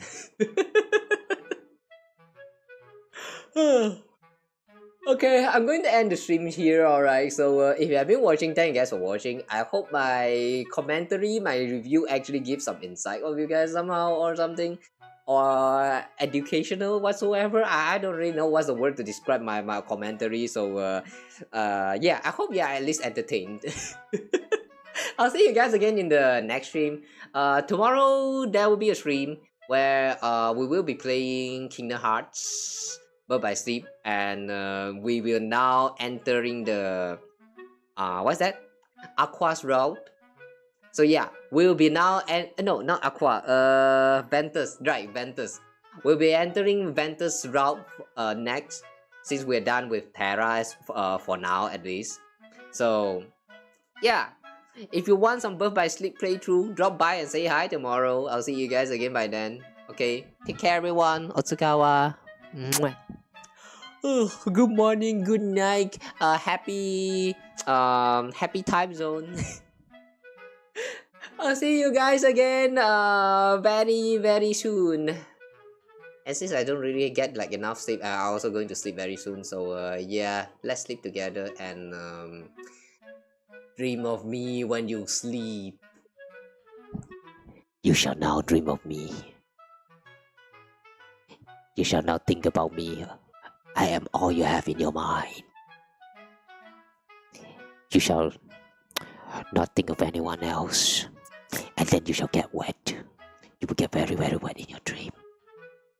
And then when you wake up, you're going to look at your pee-pee having the shape like the moon.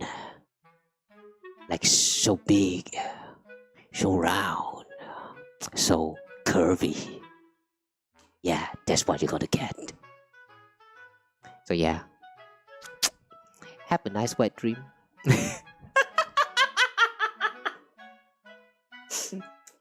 Sorry about that. I don't know what that skit's supposed to be. So yeah, wet dream ending or some shit. Bye bye. I hope you guys have enjoyed the stream today. I'll see you guys again soon. Take care, everyone. Good night. Mwah.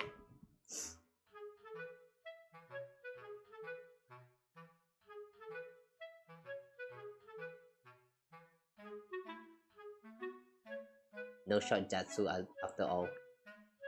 Hide this. Okay. You guys don't see this. There's no just chatting. No. Okay, bye guys.